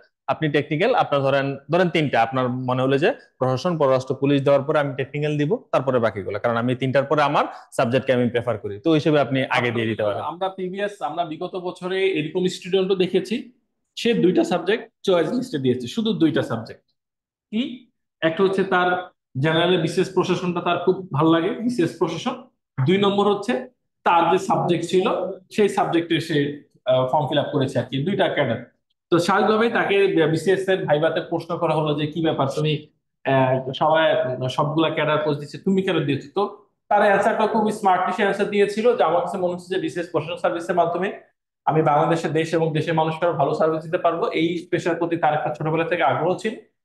তার পাশাপাশি আমি আমার টেকনিক্যাল ক্যাডার আছে যে লাইনে পড়াশোনা করছি এর বাইরে ক্যাডার গুলো ভালো, কিন্তু উম, তার থেকে তার কাছে নিজেকে বেশি যোগ্য মনে হচ্ছে সেই 2টো ক্যাডারে আর কি। কাজে এই বিষয়টা টপিকটা হচ্ছে সম্পূর্ণ আপনার উপর, আপনি কিভাবে ক্যাডার সার্ভিসের আপনার যে ক্যাডার ক্রম ফর্ম ফিল আপে সেটা আপনি আপনি ডিসিশন নেবেন আপনার জন্য কোনটা সবচেয়ে ভালো হবে। আচ্ছা, এখন হৃদয় ভাই কমেন্ট করছে যে ওনার বিষয় গণিত, উনি কিভাবে চয়েস দিবেন। হ্যাঁ, আপনার যেহেতু আপনি ম্যাথের স্টুডেন্ট, এখন ডিপেন্ড করে হচ্ছে আপনার চয়েস কি। আপনি যদি মনে করেন যে না, আমি ম্যাথে পড়াশোনা করছি, আমি ম্যাথেই থাকবো, আমি অন্য কোথাও যাব না, আমি শুধু ম্যাথেই শিক্ষকতা করব, সেক্ষেত্রে যদি থাকে তাহলে আপনি টেকনিক্যাল চয়েস ফার্স্ট চয়েস হিসেবে দিতে পারেন। আর সরাসরি টেকনিক্যাল। তবে আমার সাজেশন হচ্ছে অবশ্যই বোধ রাখা। সেক্ষেত্রে হচ্ছে আপনি আগে হচ্ছে ক্যাটাগরি এ এবং বি থেকে আপনার পছন্দ অনুযায়ী, ক্যাটাগরি এতে কিন্তু আমি ধরেন এই যে প্রথম তিনটা, হ্যাঁ এই তিনটা কিন্তু সিরিয়াল না, এই তিনটা হচ্ছে আপনার পছন্দ কোন অনুযায়ী। জবের নেচারে পছন্দ কোনটা, আপনার যে জবের নেচার পছন্দ আপনি এই 1 2 3-এ এভাবে সাজাবেন। তারপরে হচ্ছে এই তিনটা অনেকের এগুলোও পছন্দ, আপনি ওগুলো আগে দিতে পারেন। ক্যাটাগরি এর মধ্যে হচ্ছে আপনি 1 2 3 হচ্ছে আপনি করবেন আপনার কোনটা পছন্দ। এখন আপনি ম্যাথের স্টুডেন্ট বলে যে আপনি পুলিশ ফার্স্ট চয়েস দিতে পারবেন না, প্রশাসন ফার্স্ট চয়েস দিতে পারবেন না, পররাষ্ট্র ফার্স্ট চয়েস দিতে পারবেন না, ওরকম কিন্তু কোনো ইয়ে নেই। আপনি ম্যাথে পড়ছেন, আপনার যে কোনো কিছু আপনার ফার্স্ট চয়েস আপনি রাখতে পারবেন। কিন্তু আপনাকে যে কোশ্চেন করা হলে আপনি আপনার পছন্দ বলবেন যে আমি এই জন্য আমি ম্যাথে পড়েও আমি এই ক্যাডারে আসতে চাই। অনেকে বলে যে ম্যাথের সাথে সম্পর্ক কি, না, ম্যাথের সাথে আপনার প্রশাসন পররাষ্ট্র পুলিশের কোনো সম্পর্ক নাই, কোনো ধরনের সম্পর্ক নাই। যেহেতু পিএসসি সার্কুলার দিছে এবং ওখানে যোগ্যতা হিসেবে বলা আছে আপনি অনার্স কমপ্লিট করলেই আপনি বিসিএস এ আসতে পারবেন, তার মানে আমি যোগ্য, মানে বিসিএস এ সার্কুলার অনুযায়ী আমার যোগ্যতা আছে। অনেকে কিন্তু জোর করে স্যার সম্পর্ক মিলানোর চেষ্টা করে যে আপনি ম্যাথে পড়ে কেন প্রশাসনে আসতে চান, ম্যাথের সাথে প্রশাসনের সম্পর্ক মিলে না। স্যার আমার সাবজেক্টের সাথে কোনো সম্পর্ক নেই, যেহেতু আমি এলিজেবল, পিএসসি সার্কুলার অনুযায়ী আমি এলিজেবল, এবং এই ওই চাকরির নেচার আমি পছন্দ, আমি মনে করি যে ওখানে আমি ফিট, সেজন্য আমি এটা ফার্স্ট চয়েস বরং দিছি। সেক্ষেত্রে আপনি আপনার সাবজেক্টের সাথে সমন্বয় না করে নিজের সাথে যদি হ্যাঁ সমন্বয় হ্যাঁ, করতে পারেন, নিজের ইচ্ছা যে আপনি প্রতিফলন এজ করবেন। এ পার্সন হিউম্যান হিসেবে আমি আইন প্রশাসনের উপর অনেক বেশি আমার কাছে মনে হয়েছে এই কাজগুলোতে এঙ্গেজ থাকতে পারলে, আমার অতীত অভিজ্ঞতা আছে, আমি ক্লাব মেনটেন করেছি, আমি বিভিন্ন সামাজিক সংস্কারমূলক কাজ করেছি, আমার কাছে মনে হচ্ছে যে প্রশাসনে আসলে আমি আরো বেশি সংস্কারমূলক কাজ করতে পারবো। এই ধরনের আর কি, আপনাকে যে আপনার টপিক্সের সাথেই যে আপনার একটা জেনারেল সাবজেক্টের যে একটা মিল বন্ধন করতে হবে, বিষয়টা কিন্তু তা না। একটা যৌক্তিক অ্যান্সার হুম। দিতে হবে, এবং আপনি কেন চাচ্ছেন। আপনাকে পিএসসি যারা ভাইবা নিবে, যে আমাদের স্যারের আছে পিএসসি বোর্ড মেম্বাররা, তারা কি জন্য আপনাকে এই চাকরিটা দিবে, আপনাকে এই পোস্টের জন্য তারা কিভাবে আপনাকে যোগ্য মনে করবে, সেই যোগ্য হিসেবেই আপনাকে কিন্তু তুলে ধরতে হবে আপনার যে আপনার ভিতরে থাকা যে আপনার গুণাগুণ গুলো। হ্যাঁ, তো আপনি হচ্ছে ফার্স্টে ধরেন জেনারেল ক্যাডার চয়েস রাখেন, তারপর হচ্ছে আপনি আপনার যে ম্যাথ আপনার টেকনিক্যাল সাবজেক্ট বা শিক্ষা ক্যাডার সেটা আপনি লাস্টে রাখেন। জেনারেল ক্যাডার দেওয়ার পর আপনি সবার লাস্টে দেন, অথবা আপনার যদি মনে হয় যে না আমি জেনারেল ক্যাডার সবগুলোতে আমার ইন্টারেস্ট নাই, তাহলে আপনার জেনারেল ক্যাডার যেগুলোতে ইন্টারেস্ট আছে ওগুলো আপনি রেখে তারপরে আপনি ম্যাথ দেন, হুম। টেকনিক্যাল দেন, তারপরে হয়তো আপনি পরে আপনি ধরেন ইনফরমেশন, ডাক, সমবায়, খাদ্য, পরিবার পরিকল্পনা ওগুলো আবার ম্যাথের পরে দিতে পারেন। তাহলে ওইটাও মিন করে যে না আমার যে সাবজেক্টে পড়ছে ওই সাবজেক্টের প্রতি আমার ইন্টারেস্ট আছে, আমি ওটা আগেই রাখছি। হ্যাঁ, আপনি সেটাও আপনার করতে ম্যাথ পারেন। মাঝামাঝিও কোথাও রাখতে পারেন, অথবা আপনি লাস্টেও দিতে পারেন। হ্যাঁ, ওটাতে কোনো সমস্যা নেই। তারপরে ফারিয়া আপু কমেন্টস করছে যে রিটেনের প্রত্যেকটা বিষয় আলাদা পাশ করা লাগে কিনা। না, রিটেনের প্রত্যেকটা বিষয় আলাদা পাশ করার কোনো বাধ্যকতা নেই। রিটেনে আপনার মার্কস হচ্ছে ধরেন রিটেনে আপনি যদি জেনারেল ক্যাডার চয়েস দেন আপনার আপনি লিখিত দিতে হবে আপনাকে 900 নম্বরের। যদি আপনি জেনারেল চয়েস দেন শুধু জেনারেল ক্যাডার আপনার লিখিত 900। পিসির পাস মার্কস হচ্ছে 50% মার্কস। এখন 50% মার্কসে আপনাকে আলাদা আলাদা সাবজেক্টে পাস করতে হবে না, এটা প্রশ্ন। যখন এই যে সাধারণ ক্যাডারের নাম্বার বন্টন এখানে দেওয়া আছে যে বাংলা, ইংরেজি, বাংলাদেশ বিষয়গুলি, আন্তর্জাতিক বিষয়গুলি, ম্যাথ এবং বিজ্ঞান, এখন প্রত্যেকটাতে মার্কস আছে। এখন এই সবগুলা মার্কস মিলিয়ে হচ্ছে আপনাকে পাইতে হবে কত, 450। তার মানে 50% মার্কস আপনাকে ক্যারি করতে হবে। এখন ধরেন কোনো কারণে আপনি একটা সাবজেক্টে ফেল করছেন, ফেল করছেন বলতে এখানে আপনি সবগুলা সাবজেক্ট আলাদা আলাদা করে কিন্তু পাশ করার কোনো মানে বাধ্যকতা নেই। আপনার যদি টোটাল 450 আসে তার মানে আপনি লিখিততে পাস। আপনি যদি কোনো সাবজেক্টে যদি কোনো কারণে ধরেন ম্যাথে আপনি ফেল করছেন, ম্যাথে আপনার 100তে মার্কস আসছে ধরেন 30, তার মানে আপনি ম্যাথে ফেল করছেন। ম্যাথে ফেল করলে কিন্তু কোনো সমস্যা নেই, আপনার যদি বাকি সাবজেক্টের মার্কস মিলিয়ে টোটাল 450 আসে তার মানে কিন্তু আপনি পাস করছেন। আরেকটা বিষয়, আপনি যদি ম্যাথে যদি 30 পান তাহলে কিন্তু আপনার মার্কস অ্যাড হবে না। ওখানে মানে ফেল করছেন মানে ওই সাবজেক্টের মার্কসটা আপনার অ্যাড হবে না। আপনি ম্যাথ বাদ দিয়ে যদি বাকি সাবজেক্টের মার্কস মিলে যদি আপনার টোটাল 450 আসে তাহলে কিন্তু আপনার রোল আসবে, রিটার্নে আপনি পাস। বুঝছেন কিনা, আলাদা আলাদা সাবজেক্ট পাস করতে হয় আপনার না, টোটাল 450 পাইলেই 900 হয়। মার্কসের মধ্যে 50% মার্কস আপনাকে পেতে হবে ভাইভাতে। হ্যাঁ, ভাইবার ডাক পাওয়ার জন্য বা লিখিততে পাস করার জন্য অর্ধেক মার্কস লাগবে। আর একটা সাবজেক্টে 100 নম্বরের একটা সাবজেক্টের পরীক্ষাতে আপনাকে মিনিমাম 30 মার্কস পেতে হবে, 30 মার্ক। মানে 30% 30-এর মার্কস, কম যদি পান মার্কস, তাহলে আপনি কিন্তু সেই পরীক্ষায় মার্কস অ্যাড হবে না, আপনার 0% বলে জিরো, গণ্য হবে। আপনাকে জিরো পেয়েছেন বলে গণ্য করা গণ্য হবে। হবে। অর্থাৎ 200 মার্কসের পরীক্ষাতে আপনাকে মিনিমাম হুম 60 মার্কস, 60 মার্কস আপনাকে পেতে হবে। আপনার এই নাম্বারটা যোগ করার জন্য। আর টোটাল তারা হিসাব করবে যে টোটাল 450 যদি হয়, ইয়েস আপনি ভাইবার জন্য ডাক পাবেন। কিন্তু আপনি কি ক্যাডার পদ পাবেন না পাবেন না সেটার কিন্তু গ্যারান্টি বা তবে এখানে নিশ্চয়তা একটা বিষয় আমি অ্যাড কেউ করি দিবে না। স্যার, যে এখন ধরেন আপনি বোথ ক্যাডার চয়েস দিয়েছেন, হ্যাঁ আপনার চয়েস লিস্ট হচ্ছে বোথ। তার মানে কি, বোথ দিতে গেলে আপনার জেনারেল ক্যাডারের 900 নম্বরের পরীক্ষা আপনাকে দেওয়া লাগতেছে, প্লাস আপনাকে আপনার যে সাবজেক্টিভ ওইটার 200 নম্বর দেওয়া লাগতেছে। প্লাস এখন নতুন নিয়ম হয়েছে যে সাবজেক্টিভ দেওয়ার সাথে সাথে বাংলা পরীক্ষা 2বার দিতে হয়। বোথ ক্যাডার চয়েস দিলে বাংলা পরীক্ষা 2বার বলতে, আপনি যদি সাধারণ ক্যাডার চয়েস দেন, দেখেন বাংলাতে মার্কস কত, 200 নম্বর। বাংলা প্রথম পত্র 100, দ্বিতীয় পত্র 100। এখন যারা বোথ ক্যাডার চয়েস দেয় তাদের জন্য বাংলা 200 নম্বরের পরীক্ষা যেমন দিতে হবে জেনারেল ক্যান্ডিডেটদের সাথে ফাইট করার জন্য, আবার আপনার টেকনিক্যাল সাবজেক্টের জন্য আপনাকে আলাদা করে বাংলা 100 নম্বরের ফার্স্ট পেপার পরীক্ষা দিতে হচ্ছে। এখন আমার যেটা বলার উদ্দেশ্য, আমার যদি জেনারেল চয়েস ফার্স্ট চয়েস থাকে, মানে শুধু জেনারেল ক্যাডার চয়েস দেন, তাহলে এই 900 থেকে আপনার মার্কস পাইতে হবে 450 মার্ক। এখন ধরেন কোনো কারণে আপনি জেনারেল ক্যাডারে 450 থেকে আপনি 430 পাইলেন। হুম, ধরেন আপনি 430 মার্কস পাইছেন 900 থেকে। এখন তার মানে কি আপনি ফেল করছেন, মানে আমি জেনারেলে কি ফেল। 430 মানে আমার পাস করার জন্য আমার মার্কস লাগবে কত, 450। 450। এখন ধরেন কোনো কারণে আমার মার্কস আসছে হচ্ছে এখানে 430, কিন্তু যেহেতু আমি বোধ আমি সাবজেক্টিভে 200 মার্ক পরীক্ষা দিছি, এখন ওই 200 মার্ক নিয়ে আমার যদি আপনাকে যদি শুধু টেকনিক্যালে কাউন্ট করবে যখন, তখন আপনার কোন দুইটা বাদ যাবে, আপনার যে যে বাংলাতে 100। বিজ্ঞান ও প্রযুক্তির যে 100 এটা বাদ যাবে, আর বাংলার 100 বাদ দিয়ে বাংলাতে মানে 200 থেকে 100 বাদ যাবে, বাংলা থেকে 100 কাউন্ট হবে, বাংলা ফার্স্ট পেপার 100 কাউন্ট হবে, বাংলা সেকেন্ড পেপারের 200 বাদ যাবে। তার মানে বাংলা সেকেন্ড পেপারের 100, বিজ্ঞানের 100 এটা বাদ দিয়া, এবং আপনার টেকনিক্যাল সাবজেক্টের 200 ওইটা নিয়ে যদি আপনি আবার 400 ধরেন 70 পাইলেন সাপোজ, তার মানে কি আপনি পাস করছেন। বুঝছেন কি, আপনি কিন্তু জেনারেল ক্যাডারে ফেল করলেও আপনার বোথ ক্যাডার চয়েস থাকলে আপনার টেকনিক্যাল ক্যাডারের 200 মার্কের মার্কস মিলিয়ে যদি 450 এর উপরে পান, তাহলে আপনি পাস করবেন। তখন আপনার রোলটা কোথায় আসবে, টেকনিক্যাল ক্যাডারের ঘরে হচ্ছে আপনার রোল আসবে যে আপনি টেকনিক্যাল ক্যাডারে পাস করছেন, আপনার সাবজেক্টিভে আপনি পাস করছেন, এখন আপনি সাবজেক্টিভের জন্য ভাইবা দিবেন। আপনি যদি এলিজিবল হন তাহলে আপনি আপনার প্রফেশনাল ক্যাডারে সুপারিশপ্রাপ্ত এবং হবেন। ভাইভাতে আপনাকে এই টেকনিক্যালের উপরই কিন্তু আপনাকে বেসিস করে কোশ্চেন করা হবে। আপনি কিভাবে টেকনিক্যাল ক্যাডারে পোস্টে আপনাকে তারা ক্যাডার পদে আপনাকে কিভাবে কেন সুপারিশ করবে আর কি, এই বিষয়ে কথা আসবে। আচ্ছা, আরেকজন প্রশ্ন করছেন যে যদি পররাষ্ট্র এবং পুলিশ ক্যাডার চয়েসে না দিই তাহলে সেক্ষেত্রে ভাইভাতে কোনো প্রশ্নের সম্মুখীন হবে কিনা। না, আপনি কোনোভাবেই। ক্যাডারে যদি কোনো পোস্ট না দেন, এই কোশ্চেন আপনাকে কেউ করবে না আপনি কেন না দিলেন। আপনি এমন হ্যাঁ হতে পারে আপনি টেকনিক্যাল ক্যাডারের একজন ক্যান্ডিডেট, আপনি মেডিকেলের, আপনি শুধু মেডিকেলই দিলেন, বিশেষ স্বাস্থ্য, আপনি আর কোনো অপশন দিলেন না, না আপনাকে কোনো কোশ্চেন করবে না। যদি পার্সোনালি যদি হ্যাঁ কোনো কোনো টিচার বোর্ডে যদি জিজ্ঞাসা করে কি ব্যাপার তুমি কি এত কনফিডেন্ট কিনা যে তুমি মাত্র একটা ক্যাডার পোস্ট দিলা, সেক্ষেত্রে আপনার, আমরা দেখেছি যে আমাদের প্রিভিয়াস যারা পরীক্ষা দিয়েছে তাদের যে স্যার আমি আমার আমার ড্রিম চাকরি, আমি একটা চাকরি চাই সেটা হচ্ছে বিশেষ স্বাস্থ্য, এবং এই বিশেষ স্বাস্থ্যের মাধ্যমে আমি আমার ক্যারিয়ার বা আমি আমার দেশকে এইভাবে আমি এই পদে থেকে সার্ভিস দিতে চাচ্ছি।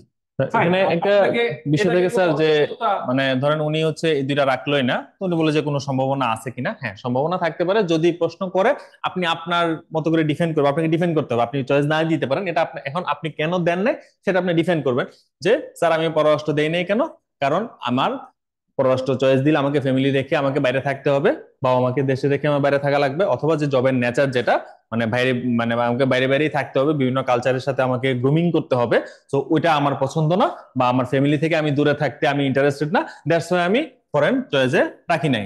যৌক্তিক আনসার, আপনি যৌক্তিক আনসার দিবেন, ফাইন। লিগাল একটা আপনার এখানে কোনো হ্যাঁ, নেগেটিভ না শব্দ না ইউজ নেগেটিভ না, করা যাবে না যে আপনি কিন্তু হ্যাঁ এটা নেগেটিভ ভালো যে এটা ভালো না পুলিশে না না, চাকরি করবো না, আপনি পুলিশে কেন চয়েস দেন নাই সেটা পুলিশে হচ্ছে আপনি ডিফেন্ড করবেন, আপনাকে নিজেকে ডিফেন্ড করবেন, কিভাবে ডিফেন্ড করতেছেন সেটাই হচ্ছে মুখ্য বিষয়। অলওয়েজ একটা পজিটিভ অ্যান্সার। এখন যে ধরেন পুলিশ রাখেন নাই, এখন বলতে পুলিশ কেন রাখেন নাই চয়েস, স্যার আমার ওই ডিফেন্সের জব বা ফোর্সের জব আমার পছন্দ না স্যার, আমার ওই পাবলিক ডিলিংস বা মানুষের সাথে যে ক্রিমিনাল ডিলিংস ওগুলা স্যার আমার ব্যক্তিগতভাবে পছন্দ না, দ্যাটস ওয়াই স্যার আমি পুলিশ চয়েসে দেই নাই স্যার, আমার ওই মানে ফোর্সের প্রতি ইন্টারেস্ট নাই সেজন্য আমি দেই নাই। আপনি হচ্ছে যৌক্তিকভাবে নিজেকে ডিফেন্ড করবেন, যদি হ্যাঁ আপনি ধরেন 2টা ক্যাডার বা 3টা ক্যাডার আপনি চয়েসে রাখলেন না, অথবা কোনো কারণে আপনি পুলিশ ফার্স্ট চয়েস দিলেন, প্রশাসন দিলেন পরে, পররাষ্ট্র তো বললাম যে দিলে হচ্ছে ওয়াইজ ডিসিশন হচ্ছে, যদি আপনি চয়েসে রাখেন অবশ্যই সবসময় ফার্স্ট চয়েসে রাখবেন, আর যদি না রাখতে চান তাহলে সেকেন্ড থার্ডে দিবেন না, কারণ সেকেন্ড থার্ডে দিলে এটা কখনোই আসবে না, এজন্য হচ্ছে বুদ্ধিমানের ডিসিশন হচ্ছে না দেওয়া। আর অন্য কোনো ক্যাডার যদি আপনি চয়েসে না দেন, কেন দেন নাই সেটা হচ্ছে যৌক্তিকভাবে আপনি আপনার আনসার এটা প্রেজেন্ট খুব করবেন। রেয়ার, মানে কোনো সাধারণত নেগেটিভ কথা আপনি বলা যাবে না যে স্যার পুলিশের নেচার ভালো না বা মানুষ খারাপ বলে এই জন্য আমি দেই নাই, না। আপনি কেন দেন নাই, যে না আমার এই জবের নেচার আমার পছন্দ না, বা আমি ফোর্সের সাথে আমি স্যার মানে আমি ভালো ফিল করি না, বা আমার ইন্টারেস্ট অথবা কম। আপনি যেভাবে আপনি ক্যাডার চয়েস লিস্টটা সাজিয়েছেন সেটার পক্ষে যুক্তি দিবেন যে আমি নিজেকে এই পদগুলোতে যদি নিজেকে দেখতে পারি, আমার কাছে মনে হবে যে আমি আমার পক্ষে কাজ করাটা আরো বেশি ভালো হবে দেশ এবং দেশের মানুষকে সার্ভিস দেওয়ার জন্য। আমাদের একটা কোশ্চেন এসেছে যে বেসরকারি মেডিকেল কলেজ থেকে পড়ে উভয় ক্যাডার চয়েস দিলে প্রথম চয়েস যদি প্রশাসন থাকে এবং পরের চয়েস কি পরিবার পরিকল্পনা দেওয়া যাবে, এক্ষেত্রে ভাইভাতে কি ধরনের সম্মুখীন হতে হবে? না, আপনি দিতে পারবেন, আপনার কোনো সমস্যা নেই। আপনি আপনার প্রথম চয়েস বিশেষ প্রশাসন দিবেন, দ্বিতীয় চয়েস দিবেন বিশেষ পরিবার পরিকল্পনা। আপনি যদি তারপরে কোনো চয়েসও না দেন কোনো সমস্যা নেই, আপনি যদি তারপরে বাকি জেনারেল বিসিএস এর যে পোস্ট গুলো আছে সেটাও দিতে পারেন বা বিসিএস স্বাস্থ্য দিতে পারেন, কোনো সমস্যা নেই। তবে তবে আপনি এটার এগেইনস্টে একটা আনসার রেডি রাখবেন, একটা যৌক্তিক আনসার রেডি একটা রাখবেন যে আনসার কেন তারা আপনি জিজ্ঞেস দিলেন, করবে যে কেন আপনি বিশেষ প্রশাসনের পরে আপনি কেন পরিবার পরিকল্পনা দিলেন আর পরিবার কোনো পরিকল্পনা ক্যাডার দিলেন। চয়েস দেননি, অথবা এটা কেন দিচ্ছেন, আপনি আপনার যৌক্তিক, আপনি অ্যাকচুয়ালি যে কারণে দিচ্ছেন যে না আমার স্যার এটার পরে আমার পরিবার পরিকল্পনাতে আমার ইন্টারেস্টেড বেশি, আমি যেহেতু মানে আমি এগুলা মানুষের সাথে ডিলিং বা মানুষকে উপকার করা, হ্যাঁ ওগুলো আমার পছন্দ, সেজন্য আমি দিছি সেকেন্ড চয়েস। মানে আপনি চয়েস যেভাবেই সাজান ওইটার এগেইনস্টে কিন্তু আপনি যদি ধরেন ফার্স্টে কিন্তু আপনি যদি ট্যাক্স ক্যাডার ফার্স্ট চয়েস দেন, অথবা স্যার মানে কাস্টমস ফার্স্ট চয়েস দিলে, মানে 99% ক্যান্ডিডেট এই প্রশ্নের সম্মুখীন হয় যে কাস্টম কেন ফার্স্ট চয়েস দিচ্ছে, মানে ঘুষ খাবা, মানে ঘুষ খাওয়ার জন্য কাস্টম ফার্স্ট চয়েস দিচ্ছে, মানে টাকা বেশি এর জন্য। এই প্রশ্নের সম্মুখীন আপনি হবেনই, আপনি কাস্টম ফার্স্ট চয়েস দিয়া ভাইবা দিতে যান, মানে 10 জন ক্যান্ডিডেট যদি কাস্টম ফার্স্ট চয়েস থাকে, 5 থেকে 6 জন ক্যান্ডিডেট এই প্রশ্নের সম্মুখীন হয় যে কেন কাস্টম ফার্স্ট চয়েস দিছো, মানে ঘুষ খাওয়ার ইচ্ছা আছে বা অন্য 2 নম্বরে চিন্তা আছে কিনা। না, আপনি আপনাকে ডিফেন্ড করতে হবে, তখন কিন্তু আপনাকে ডিফেন্ড করতে হবে যে আপনি কেন কাস্টম ফার্স্ট চয়েস দিচ্ছেন, যে আপনার ধরেন আপনার এই বর্ডার রিলেটেড বা আপনি ট্যাক্স ব্যাট এগুলোতে আপনার ইন্টারেস্ট আছে, হ্যাঁ সেজন্য আমি এগুলো নিয়ে কাজ করতে চাই, আমি পড়াশোনা করছি রিলেটেড, অথবা আমার ইন্টারেস্ট ওই জায়গায় বেশি, সেজন্য আমি দিছি। হ্যাঁ আপনাকে কিন্তু আপনি যেই ক্যাটাগরি ফার্স্ট চয়েস দেন, আপনি পড়াশোনা ফার্স্ট চয়েস দিলে আপনাকে প্রশ্ন করা হতে পারে যে আপনি কেন পড়াশোনা ফার্স্ট চয়েস দিচ্ছেন, পুলিশ দিলেও করা হতে পারে, আপনি যেই ক্যাটাগরি ফার্স্ট চয়েস দেন অথবা সেকেন্ড চয়েস দেন আপনাকে কিন্তু প্রশ্ন করা হবেই, করা হবে। খুবই সম্ভব, মানে সম্ভাবনা খুবই বেশি যে প্রশ্ন করবে। ওই অনুযায়ী কিন্তু আপনাকে আনসার রেডি রাখতে হবে যে হোয়াই আমি ট্যাক্স ক্যাডার ফার্স্ট চয়েস দিছি। আপনার দিতেই পারেন, আপনার মানে অডিট ভালো আপনার লাগতে পারে। যুক্তিটা, আপনার পজিটিভ যে যুক্তি, এই যুক্তিটা আপনাকে আগে থেকেই এটা জেনে, এটা এখন নিয়ে আমার মনে হয় যে শিক্ষার্থীদের এটা নিয়ে এখনই তারা খুব বেশি ওরিড হওয়ার কিছু নেই, কারণ আপনারা বিসিএস প্রিলিমিনারি পরীক্ষা, বিসিএস লিখিত পরীক্ষা পাশ করার পরে দেন হচ্ছে আপনার এই বিসিএস ভাইবার এই কোশ্চেন গুলো আসবে। বিসিএস ভাইবার জন্য আপনাদের প্রস্তুতি নিতে হবে, সেই প্রস্তুতির জন্য আমরা জেনেসিস বিসিএস কে আপনাদের প্রতি বছরের ন্যায় সেমিনার আয়োজন করে থাকি, লিখিত পরীক্ষার আগে সেমিনার আয়োজন করে থাকি। আমরা সেখানে আমরা রিসেন্ট ক্যাডারদেরকে আনি এবং সেখানে আমরা এই ধরনের দিক নির্দেশনামূলক আলোচনা করে থাকি আর কি। স্যার, আরেকজন প্রশ্ন করছে যে রিটেন ইংলিশের দুর্বলতা কিভাবে দূর করবে। রিটেন ইংলিশের দুর্বলতা দূর করার জন্য হচ্ছে বিসিএস এর রিটেনে হচ্ছে 200 মার্ক, 200 মার্কের হচ্ছে ওয়ার্ড মিনিং এবং গ্রামার বাদে হচ্ছে হিউজ নাম্বার হচ্ছে ফ্রি হ্যান্ড রাইটিং এর মতো ট্রান্সলেশন, রিট্রান্সলেশন, আর হচ্ছে ফ্রি হ্যান্ড রাইটিং। তো ওই দুর্বলতা দূর করার জন্য আপনি হচ্ছে ইংলিশ পেপার পড়তে পারেন। ইংলিশ পেপার আপনার প্রতিদিন না হইলেও সপ্তাহে ধরেন 3 দিন বা 4 দিন ইংলিশ পেপারের 2টা বা 3টা আর্টিকেল আপনি নিজে পড়েন। তারপরে আপনি নিজে নিজে আবার একটা আর্টিকেল আপনি অনুবাদ করেন ইংলিশ থেকে বাংলা, আবার বাংলা পত্রিকার একটা আর্টিকেল বাংলা থেকে ইংলিশে অনুবাদ করেন, তাহলে আপনার ট্রান্সলেশনের মানে প্র্যাকটিসটাও হয়ে গেল, আবার ফ্রি হ্যান্ড রাইটিং এর অভ্যাসটাও হয়ে গেল। তো ইংলিশের দুর্বলতা দূর করার একটাই ওয়ে, আপনি হচ্ছে ইংলিশ পত্রিকা পড়বেন, আর এটা হচ্ছে পত্রিকার Bangla to English, English to Bangla একটা করে আর্টিকেল চেষ্টা করবেন এটা ট্রান্সলেশন করার জন্য। নেক্সট, তাহলে মানে আবেদন ফি জমা দেওয়ার সময় আমরা তো সবাই জানি আজকে থেকে হচ্ছে শুরু হলো এবং শেষ হচ্ছে জানুয়ারি 30 তারিখ। তো এটা যখন ফর্ম ফিল আপ করবেন, ফর্ম ফিল আপ করার সময় কিন্তু অবশ্যই নিজের নাম, বাবার নাম, মায়ের নাম, এনআইডি মানে জন্ম তারিখ সবগুলো হচ্ছে কয়েকবার চেক করবেন। আর আরেকটা বিষয় আমরা ম্যাক্সিমাম ক্যান্ডিডেট যেটা ভুল করি, যে যখন পরীক্ষার আহ ইয়া দেয় মানে পরীক্ষার নোটিশ দেয় যে আমরা ফর্ম ফিল আপ করলাম 3 মাস পরে পরীক্ষার নোটিশ দিল যে এতদিন পরে পরীক্ষা, অনেকে সারপ্রাইজিংলি খেয়াল করে যে আমার তো ইংলিশ ভার্সনের সাথে আমার রোল চলে আসছে, আমার তো সিট আলাদা এবং ওখানে ইংলিশ ভার্সন। এটা হয় কি, আপনার যখন ফর্ম ফিল আপ করবেন তখন দেখবেন যে নিচে একটা ঘর থাকে যে আপনি কোন ভার্সন সিলেক্ট করতে চান ইন্টারেস্টেড পরীক্ষা দেওয়ার জন্য। আমরা কিন্তু ম্যাক্সিমামই আমি নিজেও করতাম যে ম্যাক্সিমাম আমরা দোকান থেকে ফর্ম ফিল আপ করি। তো এক্স্যাক্টলি। দোকান থেকে ফর্ম ফিল আপ করার ফলে না, এটা কোনো দোষের কিছু না, অনেকেরই বাসায় পিসি অ্যাভেলেবল না, আমি দোকান আবার মোবাইলে এটা করা যায় না ইজিলি, এটা পিসিতেই করা ভালো। তো দোকান থেকে করি। তো দোকান থেকে করার কারণে ওই লোক তো আর বোঝে না যে এটা বাংলা না ইংলিশ দিবে, সে তো একটা দিয়ে দেয় টিক চিহ্ন। ওই ঘরে যদি আপনি টিক চিহ্ন দেন যখন ইয়া থাকে যে আপনি ইংলিশে না বাংলায় দিবেন, তো ওটা ইংলিশে যদি টিক চিহ্ন দিয়ে দেয় তার মানে কি দাঁড়াইলো, যে আপনি ইংলিশ ভার্সনে পরীক্ষা দিতে ইচ্ছুক। তার মানে আপনার প্রিলিমিনারি যে এই কোয়েশ্চেন সেটা ইংলিশে হবে, রিটার্ন আপনাকে ইংলিশে দিতে হবে। এবং ইংলিশ ভার্সন সিলেক্ট করলে আপনার কিন্তু হল আলাদা হবে, মানে যারা ইংলিশ ভার্সন সিলেক্ট করে তাদের জন্য একটা হল বরাদ্দ আলাদা করা আলাদা করা হয় পরীক্ষা। আর কি, সবাইকে ওখানে দেওয়া হয়। কাজে এই জিনিসটা আপনারা ওটা কিন্তু খুবই সংক্ষিপ্তের কেয়ারফুল। জন্য খুব খেয়াল রাখবেন। আপনাদের প্রথম পৃষ্ঠার একবারে শেষের দিকে সেখানে আপনাদের অপশন আছে আপনি কোন মাধ্যমে পরীক্ষা দিতে হুম। চান, ইংলিশ ভার্সন মিডিয়াম না। কিন্তু অবশ্যই কেয়ারফুল, কারণ এটা কিন্তু আর চেঞ্জ করার সুযোগ নেই। আপনি যদি বাংলা, আমি যদি বাংলা ভার্সনের স্টুডেন্ট, আমি যদি ইংলিশে দিই আমি কিন্তু ঘাবড়ে যাবো, পারবো না, সম্ভব সিরিয়াসলি না, হবে না। সম্ভব কারণ না। আমি তো সব প্রিপারেশন আমার বাংলায়। তো বাংলা কেন্দ্রিক। এবং উইদিন 10-15 দিনের নোটিশে আমাকে পরীক্ষা দিতে হয়। তো হুম। তখন কিন্তু আর ইংলিশে যাওয়া বা মানসিক ভাবে ভেঙে পড়ে রিটেনও দেওয়া সম্ভব না। এই জন্য অবশ্যই আপনি কোন ভার্সনে দিচ্ছেন সেটা সিলেক্ট করবেন। আবার অনেকে এথনিক মাইনরিটি, যে মানে দোকানদার তো ফর্ম ফিল আপ করে, জন্য সবকিছু খেয়াল রাখবেন যে সে ঠিক মতো দিচ্ছে কিনা। আপনি এথনিক মাইনরিটি না কিন্তু টিক চিহ্ন দিয়ে দিল এথনিক মাইনরিটিতে, তখন কিন্তু ভাইবার সময় আপনাকে কাগজ show করতে হবে, না করতে পারলে আপনার সবকিছু বাদ, আপনি হচ্ছে মানে হ্যাঁ, আপনাকে এই জিনিসটা আপনারা একটু বাদ দিয়ে দেওয়া হবে। খেয়াল করবেন যেন আপনারা ইংলিশ ভার্সন, আপনারা যারা ইংলিশ ভার্সনের স্টুডেন্ট আছেন তারা ইংলিশ ভার্সন দিবেন, কোনো সমস্যা নেই। কিন্তু যারা বাংলা মিডিয়াম, বাংলা মাধ্যমের স্টুডেন্ট, তারা অবশ্যই খেয়াল রাখবেন আপনাদের পরীক্ষাতে যেন বাংলা মাধ্যমে যায়। ওই বক্সের ওই টিকটা দিবেন না। ওই বক্সে টিক দেওয়া মানে যে হ্যাঁ আমি ইংরেজি মাধ্যমে পরীক্ষা দিতে চাই। এই জিনিসটা করতে আমরা দেখেছি বিগত বছরগুলোতে খুব কম সংখ্যক হলেও দুই একজন তিনজন পাঁচজনের কিন্তু এই সমস্যাটা হয়। কাজে আমরা হুম। আমরা আশা করি আমাদের শিক্ষার্থীরা এই বিষয়টা মানে খেয়াল এটা রাখবেন। দূর করার একটাই ওয়ে, আপনি হচ্ছে ফর্ম ফিল আপ করার পরে এটা প্রিন্ট আউট করবেন, হার্ড কপি আপনি বাসায় বসে 2 দিন বসে হার্ড কপি চেক করবেন, বারবার চেক করবেন কোনো ধরনের ভুল আছে কিনা, তারপর হচ্ছে টাকা জমা দিবেন। হ্যাঁ, এবং আবেদন ফর্ম পূরণ করার পরে কিন্তু 72 ঘন্টা মানে 3 দিন সময় থাকে টাকা জমা দেওয়ার জন্য। এখন কোনো কারণে আপনি একটা বিশাল বড় ভুল করে ফেললেন ক্যাডার চয়েসে, হ্যাঁ, কিংবা তথ্যগত একটা বিশাল বড় ভুল, আপনি সেই 3 দিনে কিন্তু টাকা জমা দিবেন না। টাকা জমা দান যদি না করেন আপনার আবেদনটা কিন্তু স্বয়ংক্রিয়ভাবেই এটা বাতিল হয়ে যাবে। সেই 3 দিন পর 72 ঘন্টা পরে আপনি যদি পুনরায় আবার কারেকশন করে ফর্ম ফিল আপ করেন এবং টাকা জমা দেন, তার মাধ্যমে কিন্তু আপনার আবেদন প্রক্রিয়াটি সম্পূর্ণ করতে পারবেন। কাজে আমরা বলবো যেন আপনাদের এই ধরনের ভুল বা অপেক্ষা হ্যাসেলে না যাওয়া লাগে।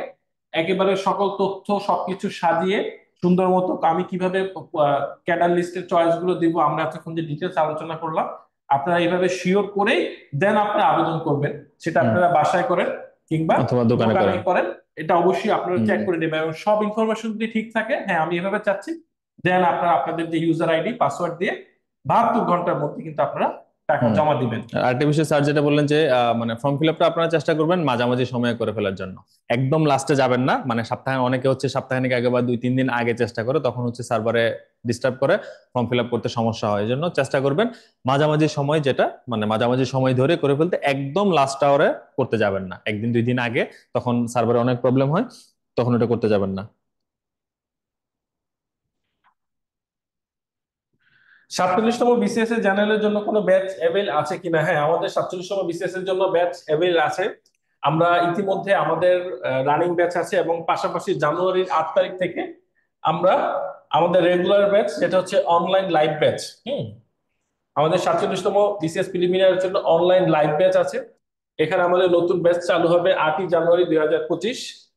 অনলাইন লাইভ ব্যাচের ক্লাসের সুবিধাটা হচ্ছে আপনার ক্লাসটা লাইভ হবে সরাসরি অনলাইনে, এবং এই ক্লাসটা আপনাদের আইডিতে, আপনাদের এসআইএফ আইডিতে অ্যাকাউন্ট এটা জমা থাকবে, এটা আপনার পরবর্তীতে আবার দেখার একটা সুযোগ থাকবে।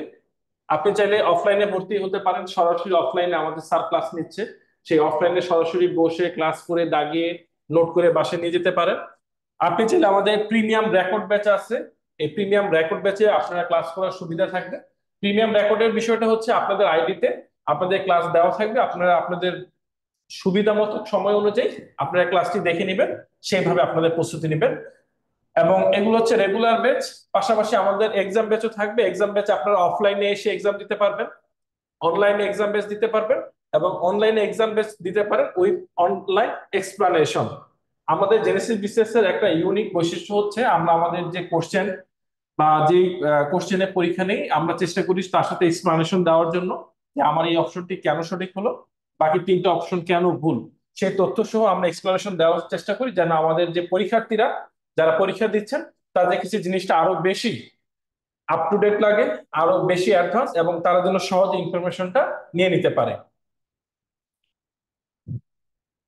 আচ্ছা, এখানে আরেকটা কোশ্চেন করেছেন যে আমাদের একজন স্যার, বেসরকারি ইউনিভার্সিটি থেকে কিংবা বেসরকারি মেডিকেল হুম। কলেজ থেকে কেউ যদি বিসিএস এ উভয় ক্যাডারে অ্যাপ্লাই করলে ভাইভাতে কি কোনো সমস্যা হয়?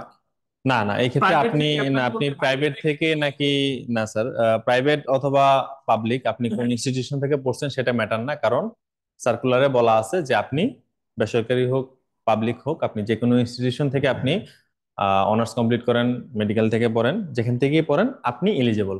আপনি যেহেতু ফর্ম ফিল আপ করতে পারতেছেন, তার মানে আপনি যোগ্য বলেই তো ফর্ম ফিল আপ করছেন। তার মানে ভাইভাতে আপনার ওরকম প্রশ্নর সম্মুখীন হওয়ার কোনো কারণ নেই যে আপনি প্রাইভেট থেকে পড়ছেন না বেসরকারি থেকে পড়ছেন, মানে মেডিকেল থেকে পড়ছেন, বেসরকারি মেডিকেল নাকি প্রাইভেট ভার্সিটি নাকি পাবলিক ভার্সিটি নাকি কলেজ। অহরহ এক্সাম্পল আছে যে ন্যাশনাল ইউনিভার্সিটি থেকে জাতীয় ভার্সিটির যে সাত কলেজ, ওখান থেকে প্রশাসন ক্যাডার, পুলিশ ক্যাডার অহরহ আছে এক্সাম্পল। এবং প্রাইভেট ভার্সিটি থেকে ফরেন ক্যাডার, অ্যাডমিন ক্যাডার সব আছে।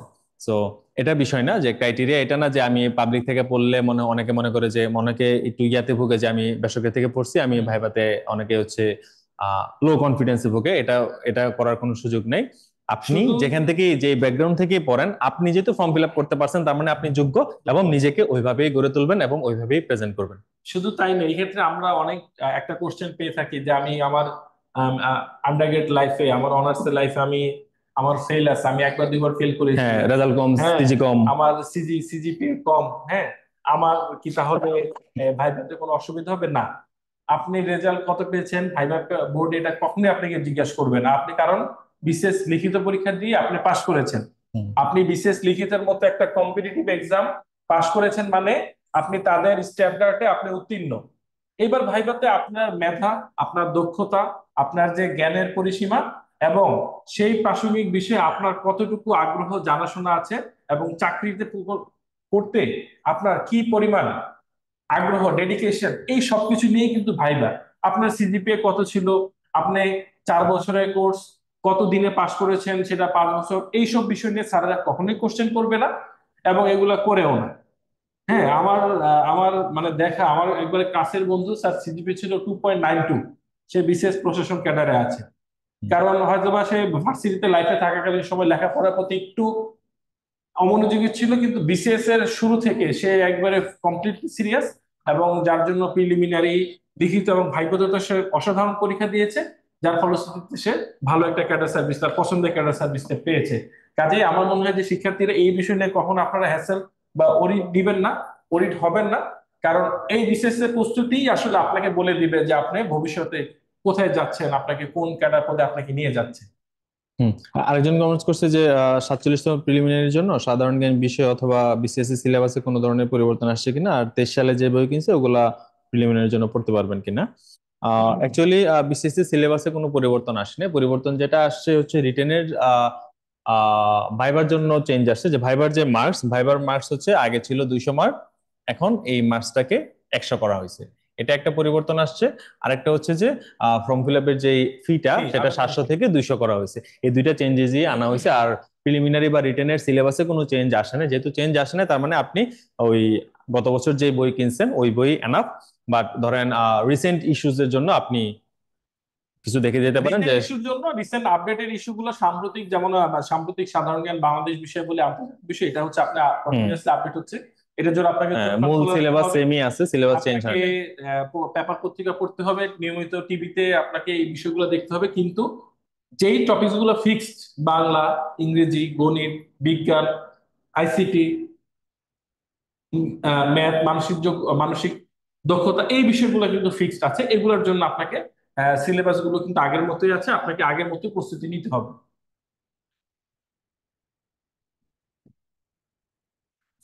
এই বিষয়টা, আচ্ছা বিসিএস কতবার আহ, দেওয়া যাবে? 4 বার দেওয়া যাবে কিনা। এটা এখন নিম্ন- পর্যন্ত মানে প্রজ্ঞাপন করা হয়েছে 32 বছর পর্যন্ত হ্যাঁ, দেওয়া যাবে। তার মানে আপনি 32 বছর পর্যন্ত আপনি যতগুলো পাবেন ততবারই দিতে পারবেন। যেহেতু এখনো প্রজ্ঞাপন আকারে কোনো ডিসিশন আসে নাই যে বিসিএস আপনি 3টা না 4টা দিতে পারবেন, তার মানে আপনার এই যতদিন 32 বছর হয় নাই আপনি বিসিএস দিয়ে যেতে পারবেন। এবং আমাদের এই 47তম বিসিএস এর পরীক্ষার তারিখ কিন্তু সম্ভাব্য তারিখ তারা বলে দিয়েছেন, মে মাস 2025-এর মে মাসে হতে পারে। হুম। পরীক্ষার সুনির্দিষ্ট তারিখ, সময় এবং নির্দেশনা কিন্তু কমিশন তার ওয়েবসাইটে এবং সংবাদ মাধ্যমে প্রকাশ করবে। এবং এই যে চাকরি আপনি কতবার বিসিএস দিতে পারবেন, কিভাবে নিবে, এই বিষয়গুলো কিন্তু আমরা বিভিন্ন সময় আলোচনায় দেখছি, পেপার পত্রিকার মাধ্যমে দেখছি। কোনোটাই কিন্তু এখন পর্যন্ত ফাইনাল বা চূড়ান্ত হয়নি। পিএসসি যে কোনো চূড়ান্ত সিদ্ধান্ত কিন্তু তার ওয়েবসাইটে বিজ্ঞপ্তি আকারে প্রকাশ করবে। আপনারা যদি পিএসসি এর ওয়েবসাইট যদি ঘাঁটতে আপনাদের কষ্ট হয়, আপনারা জেনেসিস বিসিএস এর পেজটাতে চোখ রাখবেন। আমরাই আপনাদেরকে সময়ের সাথে সাথে আমরা উল্লেখ করে দিব যে আপনাদের নতুন কি কি আপগ্রেডেশন আছে। হুম। আর আরেকজন আপু কমেন্টস করছেন যে লাস্ট ডেট কবে ফর্ম ফিল আপের। লাস্ট ডেট হচ্ছে জানুয়ারি 30 তারিখ। জানুয়ারি 30 মানে তারিখ আজকে হচ্ছে থেকে শুরু, জানুয়ারি আপনাদের 30 তারিখ হচ্ছে লাস্ট ডেট 59 মিনিট পর্যন্ত আবেদন করতে পারবেন। এবং তার পরবর্তী 3 দিন হচ্ছে শুধুমাত্র পেমেন্ট করার জন্য। পেমেন্ট করার জন্য। শুধুমাত্র পেমেন্ট মানে আপনি করার যদি জন্য কোনো কারণে ভুলেও যান, ধরেন কোনো কারণে মনে হলো যে না আমি ফর্ম ফিল আপ করতে পারি নাই, কোনো প্রবলেম থাকতেই পারে, যদি 30 তারিখে যদি ফর্ম ফিল আপ করেন তাহলে সমস্যা নেই, আপনি পরবর্তী 3 তিন দিনের কর্মদিবসে মধ্যে আপনি এই টাকা জমা দেওয়ার সুযোগ আমাদের থাকবে। পরীক্ষার ফি আগে ছিল 700 টাকা, এই বছর হচ্ছে পরীক্ষা আবেদন ফি 200 200 টাকা। টাকা। আমার মনে হয় যে এটা আসলে আমাদের যে লক্ষ লক্ষ তরুণী যারা শিক্ষার্থী আছে, এটা তাদের জন্য একটা একটা যুগান্তকারী পদক্ষেপ। কারণ আমরা এজ এ স্টুডেন্ট অবস্থায় আমরা যারা আবেদন করছি তাদের বিভিন্ন পরীক্ষা আবেদন করা লাগে। পরীক্ষার ফিটা আসলে কমানোটা এটা দীর্ঘদিনে একটা প্রাণের দাবি ছিল। আমরা আশা করি যে আমাদের শিক্ষার্থীরা আরো বেশি আগ্রহ লাভ করে, আরো বেশি উদ্দীপনা নিয়ে তারা পড়াশোনায় মনোযোগী নিবেশ করবে, যে আমরা যেন এক চান্সে বা শুরুতে আমরা আমাদের কাঙ্ক্ষিত ফল ক্যাডার সার্ভিস আসতে পারি। মোটামুটি আমরা চেষ্টা করেছি আমাদের বিসিএস এর ক্যাডারের যে পোস্ট গুলো আছে তাদের সুবিধা অসুবিধা নিয়ে আলোচনা করার জন্য। একটা শিক্ষার্থী কিভাবে জেনারেল ক্যাডারে আবেদন করবে, কিংবা বোথ ক্যাডার কিংবা টেকনিক্যাল ক্যাডার, আমরা চেষ্টা করেছি আমাদের এই আজকের এই আলোচনা করার জন্য প্রোগ্রামে। আমরা মূলত বিসিএস প্রিলিমিনারি, আমার কাছে মনে হয় যে বিসিএস এর, স্যার আপনার কাছে কি মনে হয় বিসিএস এর সবচেয়ে কঠিন ধাপ কোনটি? আমি ব্যক্তিগতভাবে 5টা বিসিএস দিছি, 40 থেকে 45 পর্যন্ত। তো আল্লাহর রহমতে আমি 5টা বিসিএস এর প্রিলিমিনারিতে কোয়ালিফাই করছি। রিটার্ন দিছি 4টা, 45 আর দেওয়া লাগে না, যেহেতু তাতে এসে রেজাল্ট পেয়ে গেছে, কাঙ্ক্ষিত রেজাল্ট, 45 আর রিটার্ন দেই নাই।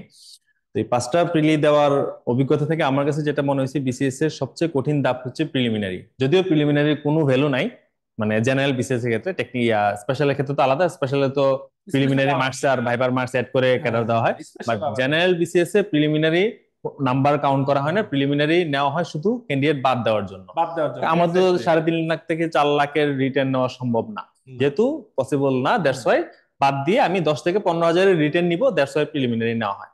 তো যেহেতু এটা বাদ দেওয়ার পরীক্ষা, পিএসসির কোনো নির্ধারিত যেমন রিটার্নের মার্কস আছে, 50% মার্কস পেলে আমি পাস, তার মানে রিটার্নে কিন্তু বল আমার কোর্টে। মানে একটা প্রশ্ন আসলে আমি আমার মতো করে লিখে দিয়ে আসতে পারবো, যাই লিখি আশেপাশে আমি লিখে দিয়ে এসে, মানে বল যেহেতু আমার কোর্টে, 450 মার্কস পাওয়া খুবই সহজ। খুবই একটু সহজ। টেকনিক্যালি পড়াশোনা করলে রিটার্নে পাস করা খুব সহজ, আপনি 2 থেকে 3 মাস পরেও রিটার্নে পাস করা যায়। কিন্তু প্রিলিমিনারি ব্যাপার হচ্ছে আমাকে এক্স্যাক্টলি আনসারটা জানতে হয়, এক্স্যাক্টলি। এক্সাক্ট আনসারটা জানতে হয়, এবং 3.5 লাখের মধ্যে আমাকে 10 থেকে 15 হাজারের মধ্যে নিজেকে টিকায় রাখতে হয়, যেহেতু আমাকে বাদ দেওয়ার চেষ্টা, মানে পিসির ইয়া হচ্ছে আমাকে বাদ দিবে, যেহেতু আমাকে বাদ দিবে আমাকে টিকে থাকতে হবে, টিকাটা মানে এটা হচ্ছে টিকে থাকার লড়াই।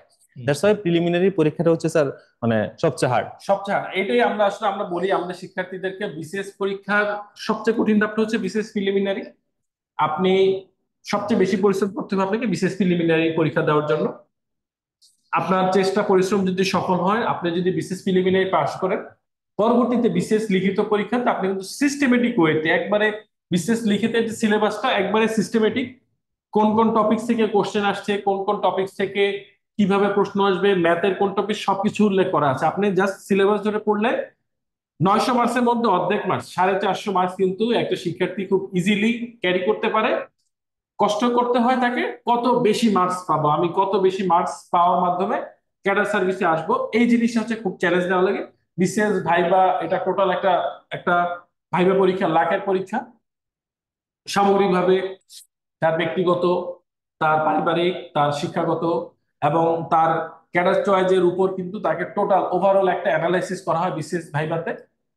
এই টোটাল সবকিছু মিলেই স্বাভাবিকভাবে কিন্তু তাকে বিসিএস ক্যাডারে সুপারিশ করা হয় চূড়ান্ত ভাবে।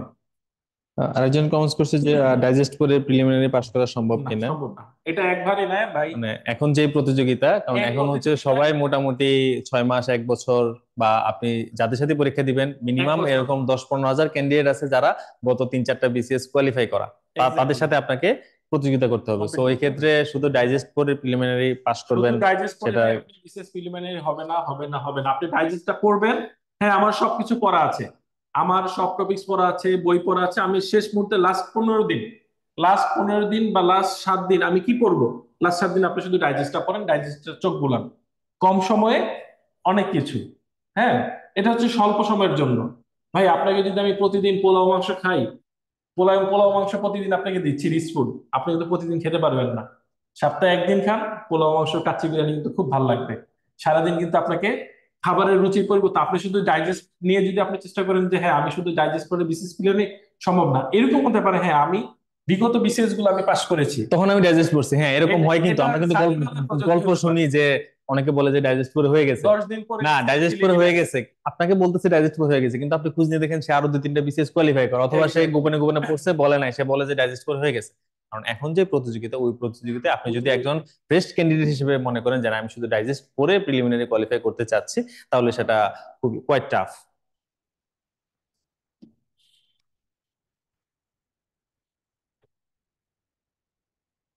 এনআইডি কার্ডে যদি আপনার নাম ভুল থাকে কোনো প্রবলেম হবে কিনা? এনআইডি কার্ডে না, প্রবলেম বলতে আপনার যে অ্যাকচুয়াল নেম সার্টিফিকেট অনুযায়ী নাম দিবেন, আর এনআইডি কার্ডে আপনার যে ভুল আছে সেটা যে আপনি নির্বাচন অফিসে আবেদন করছেন ওটার কপি আপনি রাখবেন, ওটার কপি আপনি ভাইভাতে শো করবেন যে আপনার স্যার আমি এসএসসি এটার আবেদন করছি চেঞ্জ করার, এখনো আবেদন হয়নি, বাট আপনি যে আবেদন করছেন ওটা কপি রাখবেন। আপনার সার্টিফিকেট অনুযায়ী আপনার এসএসসি এইচএসসি, আপনার কিন্তু সবকিছুর বেসিস হচ্ছে এসএসসি সার্টিফিকেট। এসএসসি আপনার সার্টিফিকেট এসএসসি সার্টিফিকেট যেটা, সেটা হচ্ছে আপনার মাদার, আপনি মাদার। এইটা অনুযায়ী আপনি এনআইডি করবেন, আপনার পাসপোর্ট করবেন, আপনার আদার যত কিছু আছে সব এসএসসি সার্টিফিকেট অনুযায়ী। তো এসএসসি সার্টিফিকেটে আপনার যে নাম, ওই নাম অনুযায়ী আপনি ফর্ম ফিল আপ করবেন। আর এনআইডি কার্ডে যে ভুল আছে এটা তো আপনি নির্বাচন অফিসে অবশ্যই আবেদন করছেন, ওইটার যে সংশোধন করার জন্য আবেদন করছেন ওইটার কপি আপনি অবশ্যই ভাইবোর্ডে নিয়ে যাবেন, যে স্যার আমার এনআইডি কার্ডে ভুল ছিল, আমার ওটা আবেদন করা হয়েছে, আমি এখনো সংশোধিত এনআইডিটা পাই নাই। এটা কোনো সমস্যা হবে না আশা করি। এগুলা কোনো সমস্যা না। আবার বাংলাদেশের জাতীয় সমস্যা হচ্ছে আমার সাথে আমার বাবা আর মার নামের সাথে মিলে না, আমার আইডিতে যে নাম ওনাদের আইডিতে একটু না একটু প্রবলেম থাকে, কোনো সমস্যা নেই। আপনার কাগজে সব ঠিক আছে কিনা সেটা হচ্ছে আপনি এনশিওর করবেন যে আপনার এনআইডির সাথে আপনার যে এডুকেশনাল সার্টিফিকেট ওগুলার সাথে মিল আছে কিনা, ওগুলা ঠিক থাকলে এনাফ। একজন বলে যে আমার এসএসসি এইচএসসি সার্টিফিকেটে বাবা মার নাম ভুল আছে, আমার জন্ম নিবন্ধন এবং মা বাবার নাম ভুল আছে, এখন কি বিশেষ? হ্যাঁ, জন্ম নিবন্ধনে বাবা মার নাম ভুল থাকলে সমস্যা নেই, আপনার যত পেপারস আছে ওগুলাতে সেম থাকতে হবে। আবারও বলি, আপনার এসএসসি এইচএসসি এবং অনার্স, অথবা আপনি যদি মেডিকেলে পড়ে থাকেন আপনার যে সার্টিফিকেট, আপনার এসএসসি এইচএসসি এবং অনার্স মাস্টার্সের সার্টিফিকেট, ওই সব কাগজে কিন্তু আপনার নাম, আপনার বাবার নাম, মার নাম সবগুলাতে এক থাকতে একই হবে। থাকতে হবে, ওগুলাতে ওই চেঞ্জ হইলে, ভুল হলে অনুসারে। কিন্তু ঝামেলা। আপনার এনআইডি কার্ডে যদি ভুল থাকে বা বাবা মার এনআইডি কার্ডে যদি অন্যরকম থাকে তাহলে সমস্যা নেই, আপনার সব কাগজে সেম হইতে হবে। অ্যাপ্লাই করতে পারবেন, সমস্যা নেই, বাট ওই অ্যাপ্লাই করার পরে যেখানে ভুল থাকে ওখানে তো আপনি সংশোধন করার জন্য আবেদন করবেন, ওই আবেদনের কপিটা আপনি সাথে রাখবেন। প্রিলিমিনারিতে কতটা প্রশ্ন দাগানো উচিত? কতটা প্রশ্ন দাগানো উচিত এটা ডিপেন্ড করে হচ্ছে আপনার ক্যালিবারের উপরে। হ্যাঁ, কতটা প্রশ্ন দাগানো উচিত সেটা হচ্ছে ক্যান্ডিডেট টু ক্যান্ডিডেট ভেরি করে, আপনার স্ট্র্যাটেজির উপর ভেরি করে। বিশেষ প্রিলিমিনারি আমি সবসময় মনে করি, আমি ব্যক্তিগতভাবে মনে করি এটা হচ্ছে একটা স্ট্র্যাটেজির এক্সাম, আপনাকে অবশ্যই একটা স্ট্র্যাটেজি ফলো করে এক্সাম দিতে হবে। এখন 200 নম্বরে ধরেন কাট মার্কস, আমি ধরলাম যে আমার জন্য সবচেয়ে সিকিউরড মার্কস হচ্ছে 130। হ্যাঁ, আমি ধরে রাখলাম যে প্রিলিমিনারির জন্য সিকিউরড মার্কস হচ্ছে 130। 130 পাইলে আমি মোটামুটি শিওর যে আমি প্রিলিতে কোয়ালিফাইড। এখন 130 পাওয়ার জন্য এই 3-3.5 লাখ ক্যান্ডিডেটের কিন্তু এক এক রকম স্ট্র্যাটেজি হবে। এখন আমি কত দাগাইলে 125 থেকে 130 থাকবে, সেটা কিন্তু আমার যে স্ট্র্যাটেজি সেই স্ট্র্যাটেজির সাথে আপনার স্ট্র্যাটেজি মিলবে না। অনেকে কিন্তু 150 পায়ও প্রিলি পাস করে, অনেকে 160 পায়ও প্রিলি পাস করে। এবার ওই স্যার 46 এর তো প্রিলি মার্কস গুলো 156 না কত জানি হাইস্ট যে মার্কসটা পাইছে, 156 মেবি পাইছে। সো 50 প্লাসও কিন্তু প্রিলি পে কোয়ালিফাই করতেছে। অনেকে আবার একদম মার্জিনাল যেটা বলে, ধরেন 115 কাট মার্কস ছিল, 115 পেয়ে সে প্রিলি কোয়ালিফাই করছে। তো প্রিলি কিন্তু মানে আপনি কাট মার্কসে আসার জন্য কতটা প্রশ্ন দাগানো উচিত সেটা হচ্ছে ম্যান টু ম্যান, মানে ক্যান্ডিডেট টু ক্যান্ডিডেট ভেরি করবে, আপনার স্ট্র্যাটেজি কি, আপনার প্রিপারেশন কেমন ছিল তার উপর ভেরি করবে। বাট আমি যদি ওভারঅল ইন জেনারেল বলতে চাই, আপনার কোয়েশ্চেন আনসারে যদি আমি জেনারেল আনসার দিতে চাই, আপনি যদি মোটামুটি পড়াশোনা করে যান, 6 মাস থেকে 1 বছরের প্রিপারেশন আপনার থাকে, আপনার যদি ফুল সিলেবাস কমপ্লিট করা থাকে, আপনি যদি টোটাল মানে ওভারঅল একটা প্রিপারেশন নিয়ে পরীক্ষার হলে যান, তাহলে আমার ব্যক্তিগত মতামত হচ্ছে 150-র কাছাকাছি দাগানো। 150 +- 5। এবং মানে 150। 150-র কাছাকাছি আপনি দাগায় আসবেন। তাহলে হবে কি, আমাদের কিন্তু এখানে আমরা যতগুলোই দাগাই স্যার, ওখানে কিন্তু ভুল হয়, মানে হিডেন 10-12টা, আমি যতই শিওর হয়ে দাগাই 10-12টা ভুল হয়ে যায়। এটা আপনি কখন বুঝতে পারবেন? এটা কিন্তু আপনি ফ্রেশ ক্যান্ডিডেট হলে বুঝতে পারবেন না। আপনি যদি পরীক্ষা মানে সিলেবাস শেষ করে 200 নম্বরের মডেল টেস্ট যদি আপনি অনেকগুলা দেন, তাহলে কিন্তু আপনি বুঝতে পারবেন। অথবা যদি বিসিএস পরীক্ষা ধরেন, আমি কোথাও মডেল টেস্ট দিলাম না, ফার্স্টে বিসিএস পরীক্ষায় গিয়ে বসলাম, পরীক্ষার হল থেকে বের হয়ে আপনি বুঝতে পারবেন যে আমি যতগুলো শিওর হয়ে, সবগুলো শিওর হয়ে দাগাইলেও এখানে 10-12টা ভুল হয়ে যায়। তো মোটামুটি 10 থেকে 15টা আমার ভুল হবে, বা 15 থেকে 20টা ভুল হবে, ওইটা ধরে আপনি দাগাইলে 150+ দাগানোটা হচ্ছে সেফ, বা 150-র কাছাকাছি দাগানোটা হচ্ছে সেফ। কিন্তু এটা কিন্তু 150 কারা দাগাবেন, মানে আপনি সিলেবাস কমপ্লিট থাকতে হবে, আপনি মোটামুটি ওভারঅল প্রিপারেশন নেওয়া, তখন আপনি 150-র কাছাকাছি দেখান। আবার অনেকে থাকে স্যার যে এক্স্যাক্টলি, অনেকে দেখা গেছে 135টা দাগায়ও কিন্তু প্রিলি কোয়ালিফাই করে, সে 135টা দাগায় আসে, তার 125, 20-25 থাকে। কনফার্ম হ্যাঁ, থাকে আর এখন কি। আপনার যদি মনে করেন যে না, আমি হচ্ছে ওই লেভেলে পড়ি যে আমার দাগাইলে, আমি 130টা দাগাইলে 125 আমি মানে কারেক্ট কনফার্ম করতে পারি কনফার্ম, কনফার্ম। তখন ওই অনুযায়ী আপনি 135টা থাকেন। বাট ইন জেনারেল, মানে আপনি যদি আমার মতো জেনারেল হন, তাহলে হচ্ছে মোটামুটি 150+ দাগানোটা হচ্ছে বুদ্ধিমানের কাজ। আচ্ছা, এই কোশ্চেনটা আমরা অলরেডি আলোচনা করেছি নামের বানান নিয়ে। নামের বানান হচ্ছে আপনি আপনাদের সার্টিফিকেট অনুযায়ী করবেন। আরেকটা কোশ্চেন আছে এজ লিমিটের ব্যাপারে। আমরা এজ লিমিটের ব্যাপারে বলি। হ্যাঁ, এজ লিমিটের ব্যাপারে একটা কথা আছে। এই যে বয়স সীমার বিষয়টা বলা আছে 1 দেখেন। নভেম্বর 2024। 1 নভেম্বর 2024 হচ্ছে আপনার বয়স হইতে 32 হবে বছর 21 থেকে 32। হাইয়েস্ট লিমিট, সর্বোচ্চ হতে হবে 32 বছর। আপনি যদি 32 বছর 9 মাস 10 মাস, সেটা কিন্তু কোনো সমস্যা নেই, একদিন হইলেও সমস্যা নাই। মানে 1 নভেম্বর তারিখে যদি আপনার বয়স একদম এক্স্যাক্টলি 32 বছর হয়, আপনি এলিজিবল, আপনি আবেদন করতে পারবেন। মানে 1 নভেম্বর 2024 যদি ধরেন আপনার বয়স একদম এক্স্যাক্টলি 11 মাস 30 দিন হইলো, মানে আপনার এক্স্যাক্টলি 12 মান্থ হইলো, মানে 32 বছর যদি আপনি হন, তাও আপনি অ্যাপ্লাই করতে পারবেন। অ্যাপ্লাই করতে পারবেন। তবে মধ্যে এই 1 নভেম্বর 2024-এর মধ্যে। হ্যাঁ, আপনার ডিসেম্বরে বা জানুয়ারি 25-এ কত, 25শে জানুয়ারিতে বয়স আপনার কত, এটা ম্যাটার না। আপনার ম্যাটার হচ্ছে আপনার যে জন্ম তারিখ। মনে করেন আপনার জন্ম তারিখ হচ্ছে 1 জানুয়ারি 1993। এই 1993 1 জানুয়ারি থেকে আপনার এই যে 24-এর 1 নভেম্বর, 1/11/2024, আপনার এই দুইটার মধ্যে আপনার বয়সের সীমা হতে হবে সর্বনিম্ন 21, সর্বোচ্চ 32। অর্থাৎ 32-এর মধ্যে যদি আপনি এই সীমার মধ্যে 32 থাকে, তাহলে আপনি বিসিএস পরীক্ষার জন্য ইলিজিবল হবেন। আপনার পরীক্ষা যে সেটা যেই তারিখে হোক, আপনার আমাদের সার্কুলার উল্লেখ করা আছে মে মাসে, সেটা মে মাস না হয়ে জুন মাসে হতে পারে, কিংবা এপ্রিল হতে পারে। কিন্তু আপনার এই আবেদনের উপরই আপনার এজ লিমিটটা হিসাব করা হবে।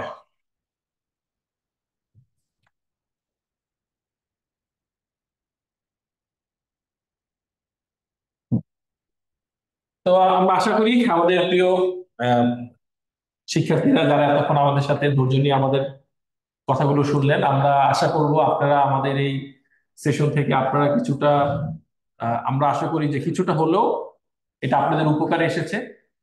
যে আমরা ক্যাডার চয়েসের যে লিস্টটা কিভাবে দিব, এবং ফর্ম ফিল আপের সময় কি কি বিষয় আমাদের খেয়াল রাখা উচিত, এবং বিশেষ প্রিলিমিনারি প্রস্তুতিটা আমরা কিছু চেষ্টা করেছি এখানে উল্লেখ করার জন্য।